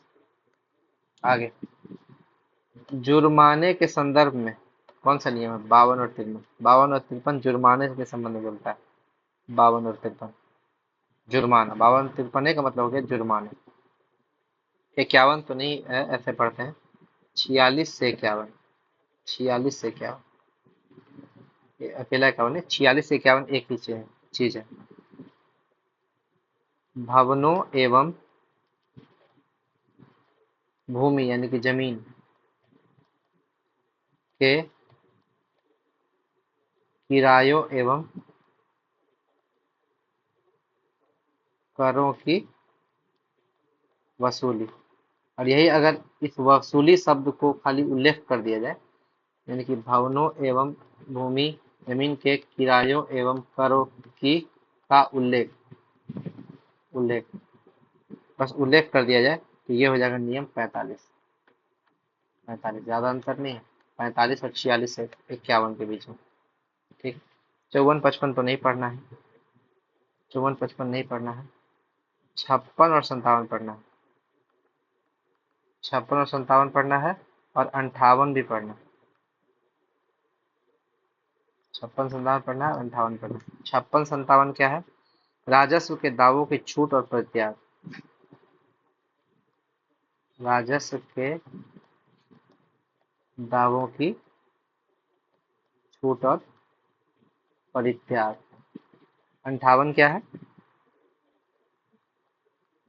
प्राप्तियों की लोक परीक्षा। प्राप्तियों की लोक परीक्षा का प्रावधान। आगे, योजनाओं की समीक्षा का प्रावधान। किस नियम में योजनाओं की समीक्षा का प्रावधान? तो हम लोग इसमें बताए थे कि 200 से ऊपर केवल एक नियम पढ़ना है, वो है नियम 208। 200 से ऊपर केवल एक नियम पढ़ना है, जो बोर्ड ऑफ रिवेन्यू पूछा वो 208। और 208 क्या कहता है? कार्यों के कार्यान्वयन का प्रावधान। कार्यों के कार्यान्वयन का प्रावधान, यानी कि 200 से ऊपर तो ये भी गलत हो गया, ये भी गलत हो गया, ये भी गलत हुआ, इनमें से कोई नहीं। आगे, नकद या सामग्रियों की अभिरक्षा करने वाले प्रतिभूति जमा का उल्लेख। बताया था प्रतिभूति जमा कोड वर्ड ही है इसका, 24 का कोड वर्ड ही है प्रतिभूति जमा, यानी कि कहीं भी प्रतिभूति जमा वर्ड आ गया तो नियम 24। नियम 24, 23 तो नहीं, 23 को याद रखना। 3 नियम, 21 22 और 23, तीनों नियम किससे संबंधित है? वन विभाग से संबंधित है। वन विभाग से संबंधित 3 नियम है। कौन कौन? 21 22 और 23। 21 क्या बोलता है? वन विभाग से संबंधित व्ययन पदाधिकारी के बारे में। 22 किसके बारे में बोलता है? रोकड़ बही। 22 है रोकड़ बही। और 23 बोलता है संरक्षण और निर्माण संबंधी। संरक्षण और निर्माण संबंधी वन विभाग से रिलेटेड है, और संरक्षण और निर्माण संबंधी नियम है। आगे, स्थानीय निकायों के ऋण 359। स्थानीय निकायों के ऋण 359। अब देखिए 359 स्थानीय निकाय के ऋण, ऋण वर्ड आ गया तो 359, और अगर अनुदान वर्ड आ गया, अनुदान वर्ड, तो 358। 358 में क्या हो जाएगा? स्थानीय निकायों के अनुदान। अनुदान, और इसको किसके साथ पढ़ना है? 340 से 343, सहपठित 358 एक साथ पढ़ना। 359 भी हो गया, 360 और 361, ये क्या बोलता है? एक साथ पढ़ना 360 और 361 को। ये स्थानीय निकाय से संबंधित है। स्थानीय निकायों के चार्जेस की वसूली। स्थानीय निकायों के चार्जेस की वसूली से संबंधित है ये 360 और 361। 365 और 66 क्या बोलता है? 365 और 366 स्थानीय निकायों के लेखा परीक्षा। आयो, स्थानीय निकायों के लेखा की लेखा परीक्षा। लेखा परीक्षा, तो यहाँ पर ये भी हो गया। आगे, अनुमंडल पदाधिकारी को स्थायी अग्रिम स्वीकृत करने की कितनी सीमा है? अनुमंडल पदाधिकारी, ये तो अनुमंडल पदाधिकारी का तो नहीं पता है, लेकिन जिला पदाधिकारी अब्लिक विभागीय सचिव, इन दोनों का है 1 लाख रुपया। का है 1 लाख रुपया स्वीकृत करने का। तो अगर किसी को पता हो कि अनुमंडल पदाधिकारी यानी कि एसडीओ कितना स्थायी अग्रिम स्वीकृत कर सकते हैं, तो वो कमेंट करें, कमेंट में बताएं, थोड़ा सा नॉलेज मैं भी गेन करूं। आगे, ऋण एवं अग्रिम को वित्त नियम किस चैप्टर चैप्टर 13 में। चैप्टर 13 में है ऋण और अग्रिम, लेकिन वही चैप्टर 11 सरकार के ऋण, सरकार के ऋण एक साथ पढ़ना है, सरकार के ऋण। चैप्टर 12 स्थानीय निधि के बारे में बोलता है, स्थानीय निधि। चैप्टर 12 स्थानीय निधि के बारे में बोलता है। चैप्टर 14 सरकारी कर्मी को अग्रिम के बारे में बोलता है, सरकारी कर्मी को अग्रिम का प्रावधान। ठीक है। 15 में था, चैप्टर 15 में प्रतिभूति या जमानत, प्रतिभूति या जमानत का उल्लेख। और चैप्टर 16 में है सरकारी लेखों का वर्णन, लेखों का वर्णन है। 5 में चैप्टर 5 में था बजट, 5 में था बजट। 4 में वित्तीय मंजूरी, 4 में वित्तीय मंजूरी। 2 में था अभिलेखों का विनष्टीकरण, अभिलेखों का विनष्टीकरण। तो इतना जो रूल है इसको फटाफट रिवीजन कर लीजिए। चैप्टर है, इतना चैप्टर है, उसको एक साथ रिवीजन हो गया। अब आगे बढ़ते हैं। आकस्मिकता निधि के मानों के विनियमित करने का, आकस्मिकता निधि से संबंधित कौन कौन नियम था। 118 था, 117 था और 110 एंड 111 था। ये 3 नियम था आकस्मिकता से रिलेटेड। तीनों नियम को देखते हैं। 110 और 11 बोलता है आकस्मिकता प्रभारों की स्वीकृति, आकस्मिकता प्रभारों की स्वीकृति। 117 बोलता है, 117 बोलता है नियत आकस्मिकता के बारे में, आकस्मिकता के बारे में, नियत आकस्मिकता। और 118 बोलता है आकस्मिकता निधि के बारे में, आकस्मिकता निधि के बारे में। यहाँ आकस्मिकता निधि ही पूछा है, तो 118 हो गया। आगे, कार्यालय के उपयोग के लिए भवन लेने का प्रावधान 328। कार्यालय के उपयोग के लिए भवन लेंगे 328। ठीक है। 326, 326 और 327 को एक साथ पढ़ना, 326 और 327।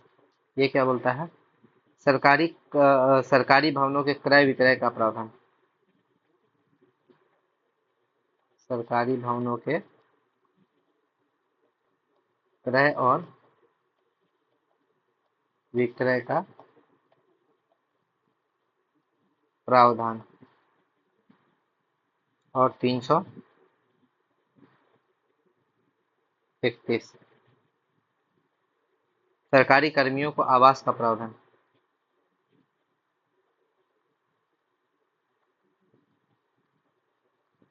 को आवास का प्रावधान।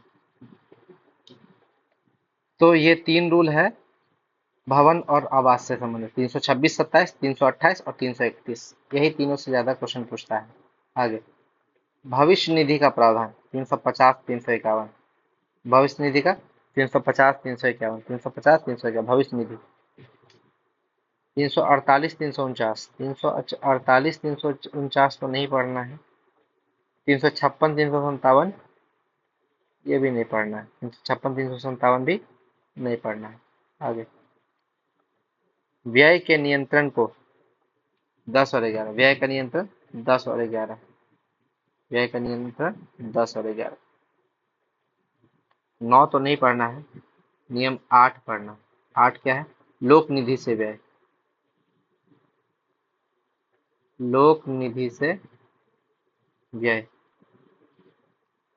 चैप्टर 12 पढ़ना, नियम 12 पढ़ना है, गबन, गबन या अनियमितता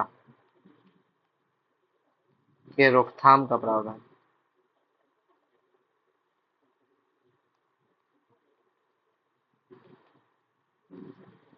आगे, सामग्रियों, वस्तु एवं सेवाओं की अधिप्राप्ति। सामग्रियों, वस्तुओं एवं सेवाओं की अधिप्राप्ति, ये चैप्टर 8 में। चैप्टर 8 में। चैप्टर 6 में क्या है? स्थापना के संशोधन। स्थापना के संशोधन संबंधी प्रावधान। संबंधी प्रावधान। चैप्टर 7 में क्या है? आकस्मिकता। आगे बढ़ते हैं। जिलाधिकारी को स्थायी अग्रिम कितना स्वीकृत करने का है? 1 लाख। जिलाधिकारी और विभागीय सचिव दोनों को स्थायी अग्रिम 1 लाख स्वीकृत करने की शक्ति है। वन विभाग का संरक्षण और निर्माण 23 में है। ये 21 भी है वन विभाग का व्ययन पदाधिकारी से संबंधित। और 22 जो है वो वन विभाग के 22 जो है वो वन विभाग के रोकड़ बही से संबंधित है। रोकड़ बही से संबंधित है।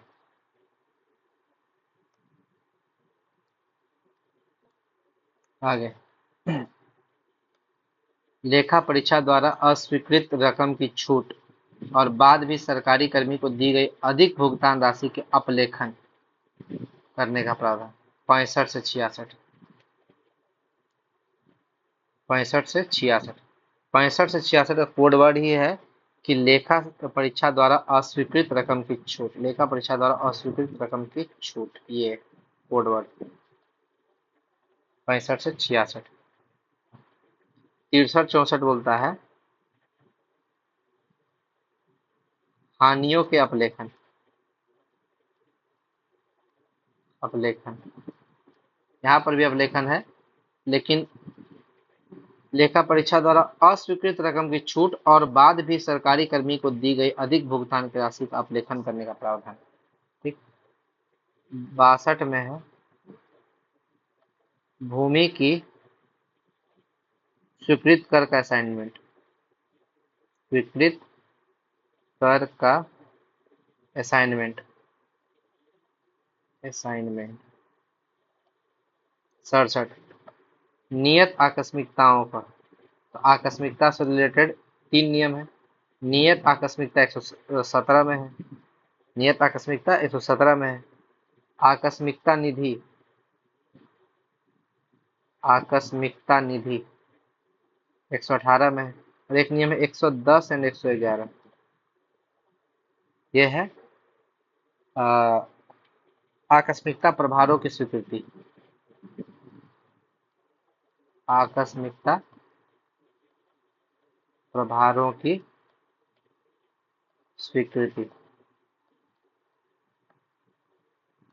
अब एक चीज और समझना है कि आकस्मिकता से रिलेटेड परिशिष्ट कौन है। परिशिष्ट 5। और चैप्टर कौन है? चैप्टर 7। चैप्टर 7 और परिशिष्ट 5। तो ये आपका बहुत ही जरूरी था। इसको आगे और देखते हैं। अगला क्वेश्चन, ऋण एवं अग्रिम जो वसूलनीय नहीं है। 378, 379, 378, 379, 378 और 379। क्या 380 भी कुछ बोलता है? तो 380 वाला रूल हम लोग को नहीं पढ़ना। 380, 381 भी राशि भी नहीं पढ़ना है। 378, 379 पढ़ लिए। आगे, अनियमितता और गबन नियम 12। अनियमितता और गबन नियम 12। अनियमितता और गबन नियम 12। आगे, नियम 10। नियम 10 तो नहीं पढ़ना है। नियम 10 के साथ 11 एक साथ पढ़ना है। 10 और 11 यह है व्यय के नियंत्रण से संबंधित। व्यय के नियंत्रण से संबंधित। 12 तो हो गया। 8 क्या है? लोक निधि से व्यय। लोक निधि से व्यय। और 7 क्या है? राजस्व का संग्रह। राजस्व का संग्रह। चलिए यहाँ भी 4 नियम हो गया। आगे, अंतर विभागीय लेन देन एवं निधि का समंजन। निधि का समंजन, समंजन से संबंधित है 464। समंजन से संबंधित बहुत सारा नियम है, देखते हैं। और इससे पहले भी 2 नियम है जो समंजन से संबंधित है, 459 से 462 और 463 और 464। 3 गो है समंजन से संबंधित। ये भारत सरकार और अन्य राज्यों से वित्तीय समंजन, समंजन ये बोलता है 459 से 462। 463 क्या बोलता है? विदेशों के सरकार, विदेशों के सरकार ऑब्लिक अन्य बाहरी संस्थान से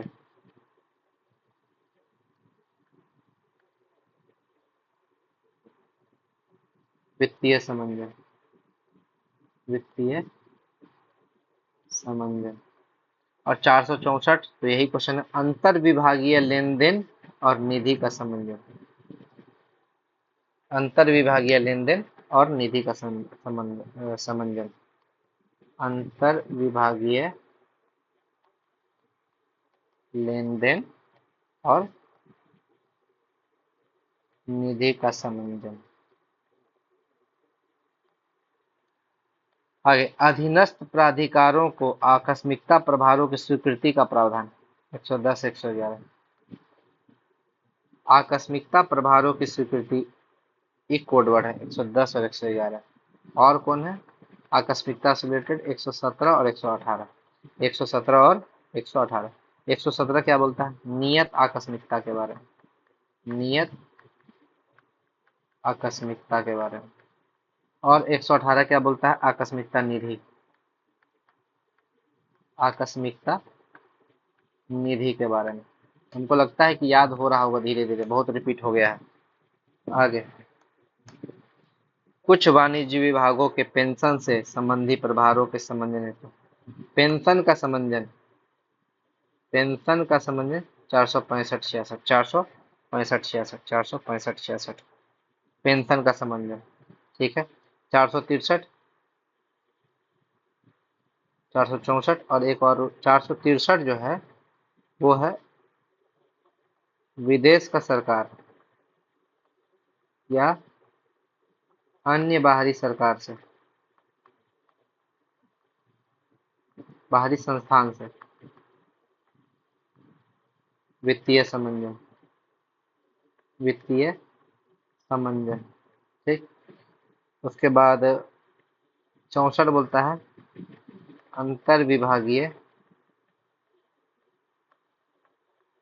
लेन देन और निधि का समंजन। 465 66 बोल दिया पेंशन का संबंध, पेंशन का। और 459 से 462 है भारत सरकार या अन्य राज्यों से वित्तीय समंजन। तो ये समंजन का 4 नियम था, चारों नियम क्लियर है यहाँ पे। ये वित्तीय समंजन से रिलेटेड है। आगे, राजस्व का संग्रह निर्धारण, नियम 7। राजस्व का संग्रह निर्धारण, नियम 7। नियम 8, लोक निधि से व्यय, लोक निधि से व्यय। 6 पढ़ना नहीं। आगे, कार्य की स्वीकृति, कार्य की स्वीकृति के अधिकार के बारे में चैप्टर 9। कार्य की स्वीकृति के बारे में चैप्टर 9। और चैप्टर 8 क्या बोलता है? 8 क्या बोलता है? सामग्रियों वस्तु और सेवाओं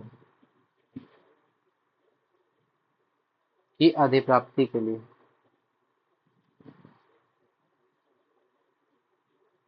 अधिप्राप्ति के लिए। चैप्टर 10 विविध व्यय। चैप्टर 10 विविध व्यय। राजस्व की प्राप्तियों का वर्णन। राजस्व की प्राप्तियों का वर्णन चैप्टर 3। राजस्व की प्राप्तियों का वर्णन चैप्टर 3। चैप्टर 2 है अभिलेख का विनष्टीकरण। अभिलेख का विनष्टीकरण। और चैप्टर 4 है वित्तीय मंजूरी। वित्तीय मंजूरी से संबंधित। आगे बढ़ते हैं। स्थापना के संशोधन। स्थापना का संशोधन चैप्टर 6 में। चैप्टर 4 में वित्तीय मंजूरी। चैप्टर 5 में बजट अनुमानी करने से संबंधित तैयारियों का जवाबदेही। भूतलक्षी प्रभाव से नियम 74। और यह बिहार सर्विस कोड का नियम 58 में है। भूतलक्षी प्रभाव से प्रोन्नति देने का उल्लेख। तो भूतलक्षी प्रभाव कॉमन वर्ड है। कॉमन वर्ड है जो कि याद रखना हम लोग को। आगे क्या नियम 73 कुछ बोलता है? नियम 73 कुछ नहीं बोलता है। 72 भी कुछ नहीं बोलता है। 77 बोलता है। निर्माण कार्य 77 से संबंधित खर्च की मंजूरी। जो खर्च होगा उसकी मंजूरी जो कराएंगे वो 77 में बोलता है। लोक निर्माण विभाग। कोषागार से चेक भुगतान 119 से 122। 119 से 122 पीडब्ल्यूडी से। और कोई है क्या? हाँ, 154 से 156 और 162 से 164, सॉरी 157 से 161। 157 से 161 ये है। ये दोनों पीडब्ल्यूडी से रिलेटेड। पीडब्ल्यूडी लोक निर्माण विभाग यानी कि पीडब्ल्यूडी। पीडब्ल्यूडी से रिलेटेड 3 नियम है। एक 119 से 122 जो कि कोषागार से चेक भुगतान के बारे में बोलता है। ये बोलता है 154 से 56 सामग्रियों के लिए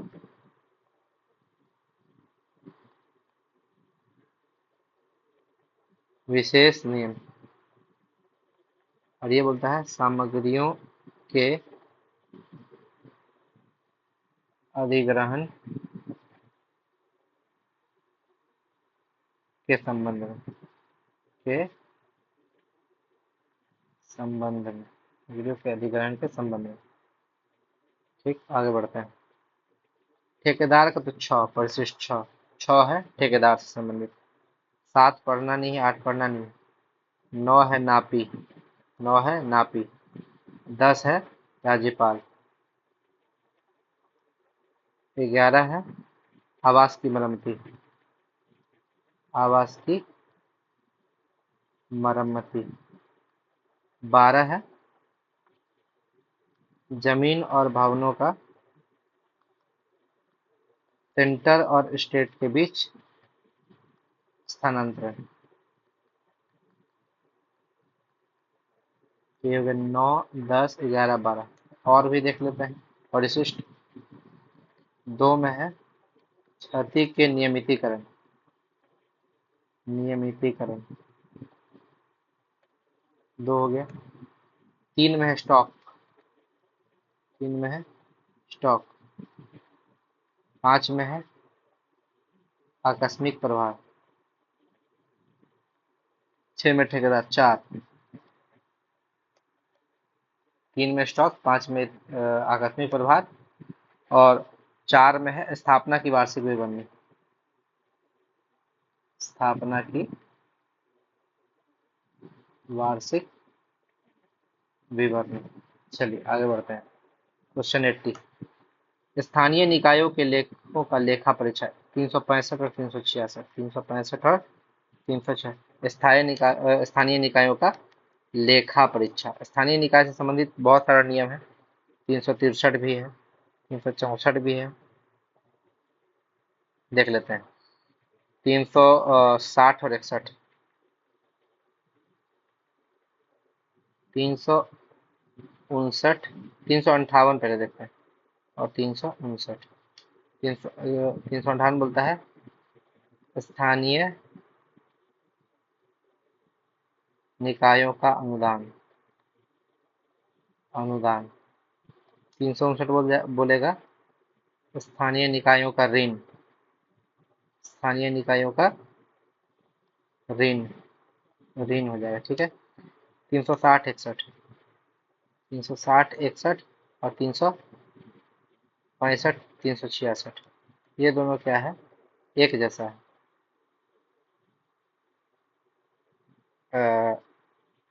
स्थानीय निकायों के चार्जेस की वसूली। और 365 66 क्या बोलता है, स्थानीय निकायों का लेखा परीक्षा, लेखा परीक्षा। और है कोई क्या? बस इतना ही है स्थानीय निकाय से संबंधित। तो 1 2 3 4, 4 रूल है जो स्थानीय निकाय से संबंधित है, और चारों को एक साथ देख लिए। इसमें सिर्फ अनुदान और ऋण का अंतर है, 358 359। चार्जेस की वसूली 60 61, लेखा परीक्षा 65 66। यहाँ पर लेखा परीक्षा पूछा था तो 65 66। आगे पीडब्ल्यूडी, लोक निर्माण विभाग अंतर्गत राजस्व के सामान्य नियम। और पीडब्ल्यूडी का नियम हो गया 142, पीडब्ल्यूडी का नियम हो गया 142, और है 119 से 122। और पीडब्ल्यूडी का कोई है तो 154 से 156, और कोई है 157 से 161। यहाँ पर क्या है, पीडब्ल्यूडी अंतर्गत सामग्रियों के लिए विशेष नियम। यहाँ पर क्या है, सामग्रियों के अधिग्रहण से संबंधित, अधिग्रहण से संबंधित। 119 से 122 में क्या बोलता है, पीडब्ल्यूडी अंतर्गत कोषागार से चेक का भुगतान, भुगतान से संबंधित। तो 4 नियम हो गया पीडब्ल्यूडी से रिलेटेड। पहला, ये लोक निर्माण विभाग यानी कि पीडब्ल्यूडी। राजस्व के सामान्य नियम हो गया 42 में। कोषागार से चेक भुगतान हो गया, आ गया कोषागार से चेक भुगतान हो गया 119 से 122। सामग्रियों के लिए विशेष नियम हो गया 154 से 156, और सामग्रियों का अधिग्रहण हो गया 157 से 161। आगे सरकारी लेखों के संधारण हेतु विभागीय पदाधिकारियों की जवाबदेही 452, विभागीय पदाधिकारियों की जवाबदेही 452। 451 तो कुछ नहीं बोलता है, और 453 भी नहीं पढ़ना है हम लोग को, 453 भी नहीं पढ़ना है। 452 पढ़ना था, 52 हो गया। ठीक, आगे बढ़ते हैं। भूमि की स्वीकृति कर का असाइनमेंट 62, भूमि की स्वीकृति कर का असाइनमेंट 62। 58, 58 तो नहीं पढ़ना है यहाँ पे। हाँ, प्राप्तियों की लोक परीक्षा, प्राप्तियों की लोक परीक्षा का प्रावधान, लोक परीक्षा का प्रावधान। 59 से 61 तो नहीं पढ़ना है, 62। 63 और 64 पढ़ना है। हानियों के अपलेखन, और 65 66 भी पढ़ना है।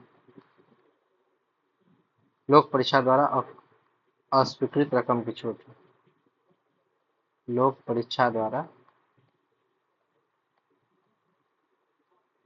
अस्वीकृत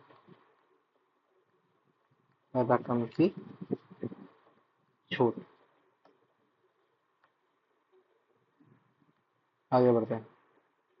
विविध व्यय 10 में, विविध व्यय चैप्टर 10 में, ठीक है। चैप्टर 9, 9 बोलता है कार्य के स्वीकृति के अधिकार का वर्णन। कार्य के स्वीकृति बताए थे, नो नो करते करते यस कर दिया, यानी कि स्वीकृति दे दिया। चैप्टर 11, चैप्टर 11 सरकार के ऋण, सरकार के ऋण, इसको पढ़ना है चैप्टर 13 के साथ। ऋण एवं अग्रिम, ऋण एवं अग्रिम। देखिए आगे बढ़ते हैं। लोक निधि से व्यय किए जाने वाले संबंधित आवश्यक शर्त, नियम 8, नियम 8 लोक निधि से व्यय किए जाने वाले सामान्य नियम। 7 में है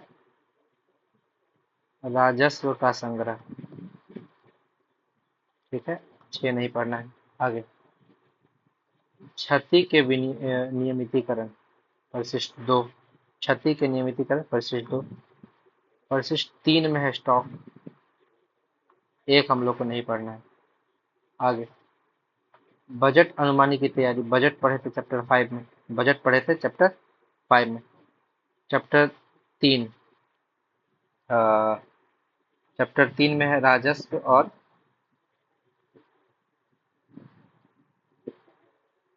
प्राप्तियों का वर्णन। चैप्टर 2 में है अभिलेख का विनष्टीकरण, अभिलेख का विनष्टीकरण, ठीक है। चैप्टर 4 में वित्तीय मंजूरी, वित्तीय मंजूरी।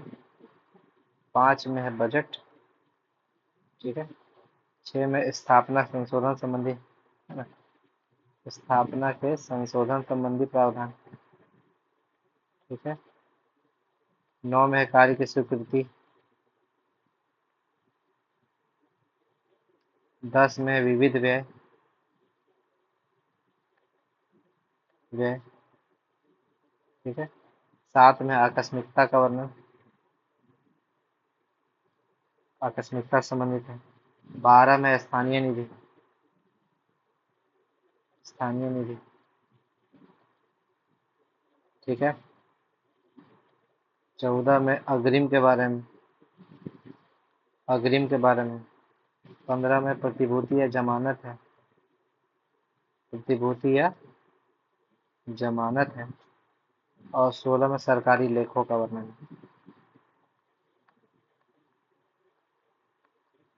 का वर्णन। ये सारा हम लोग को याद करना, 2, 5, 6, 9, 10, 7, 12, 14, 15, 16, ये सब पूछा हुआ है बोर्ड ऑफ रेवेन्यू के द्वारा। आगे आकस्मिकता का वर्णन, चैप्टर 7 अभी पढ़े हैं, चैप्टर 7 में आकस्मिकता का वर्णन। 8, 8 बोलता है सामग्रियों, वस्तु और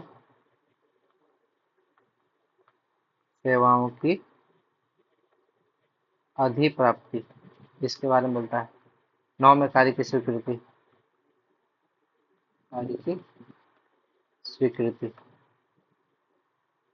वन विभाग में रोकड़ बही, 22। 21 बोलता है वन विभाग में व्ययन पदाधिकारी, ठीक है। और 23 क्या बोलता है, वन विभाग में, वन विभाग में संरक्षण और निर्माण संबंधी, संरक्षण और निर्माण संबंधी, यानी कि तीनों 21, 22 और 23 तीनों वन विभाग से संबंधित है।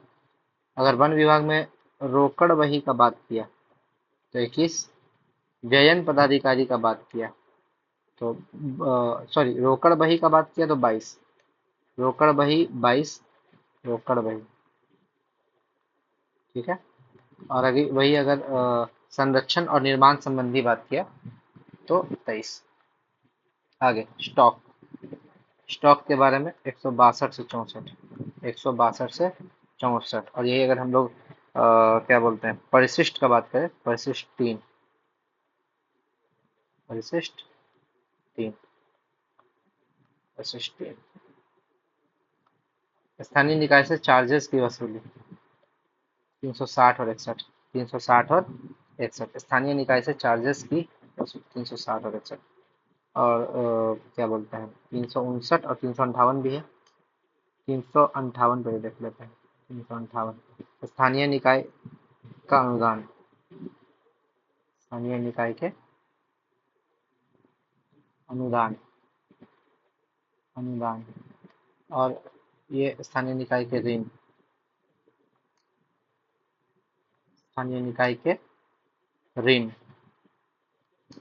359 हो गया, स्थानीय निकाय के ऋण। और 360-61 तो पढ़ना था, लेकिन 360-61 क्वेश्चन में ही पूछ दिया है। चार्जेस की वसूली, क्या और कोई नियम संबंधित है? 65-66, 365, 366 स्थानीय निकाय से संबंधित है। ये क्या बोलता है? स्थानीय निकाय का लेखा परीक्षा,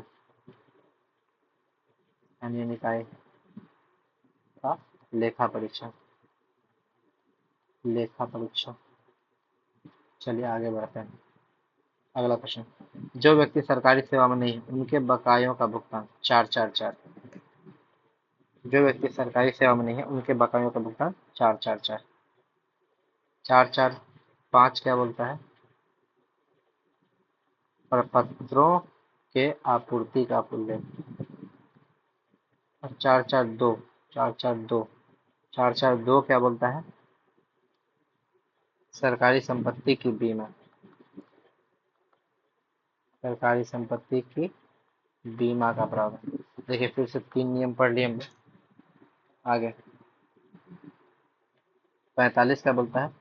सरकारी भवनों और सरकारी जमीनों के किराया का लगान, लगान का उल्लेख, लगान का उल्लेख। ठीक है, 45 में उल्लेख किसमें है?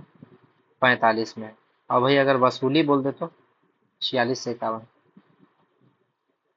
46 से 51 क्या हो जाएगा? यही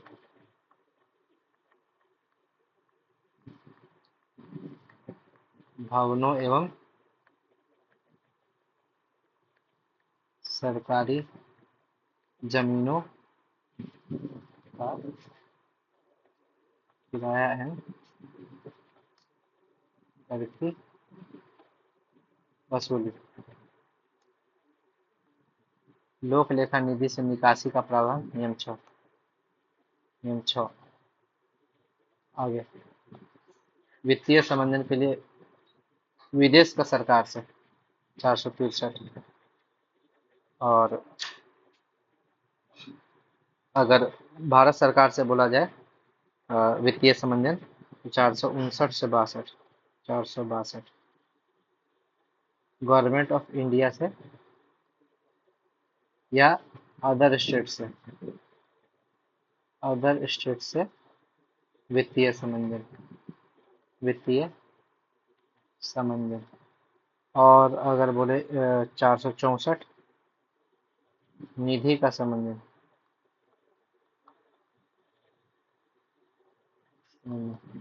और बोले 465 एंड 466 पेंशन का समंजन, पेंशन का समंजन। तो ये समंजन से संबंधित सारा क्वेश्चन हो गया। आगे किस सेक्शन में, चैप्टर 16 के किस सेक्शन में पूंजी और राजस्व लेखों के बारे में, पूंजी और राजस्व लेखों के बारे में? सेक्शन 2। महालेखाकार से विपरीत है लेखा एवं परीक्षा, लेखा परीक्षा एवं लेखा कार्यालय का प्रधान जो भारत के मुख्य लेखा परीक्षक के अधीनस्थ होता है। तो हमारा चैप्टर समाप्त हो गया, बिहार वित्त नियमावली। और इससे संबंधित बोर्ड ऑफ रिवेन्यू के जितने भी क्वेश्चन थे वो मैंने सॉल्व करा दिए हैं। और याद कराने के मेथड जो है वो मेरा रिपीटेशन है, बार बार रिपीट करके याद करना, यही मेथड होता है। जितना किसी क्वेश्चन को रिपीट करोगे वो उतना ही याद होगा।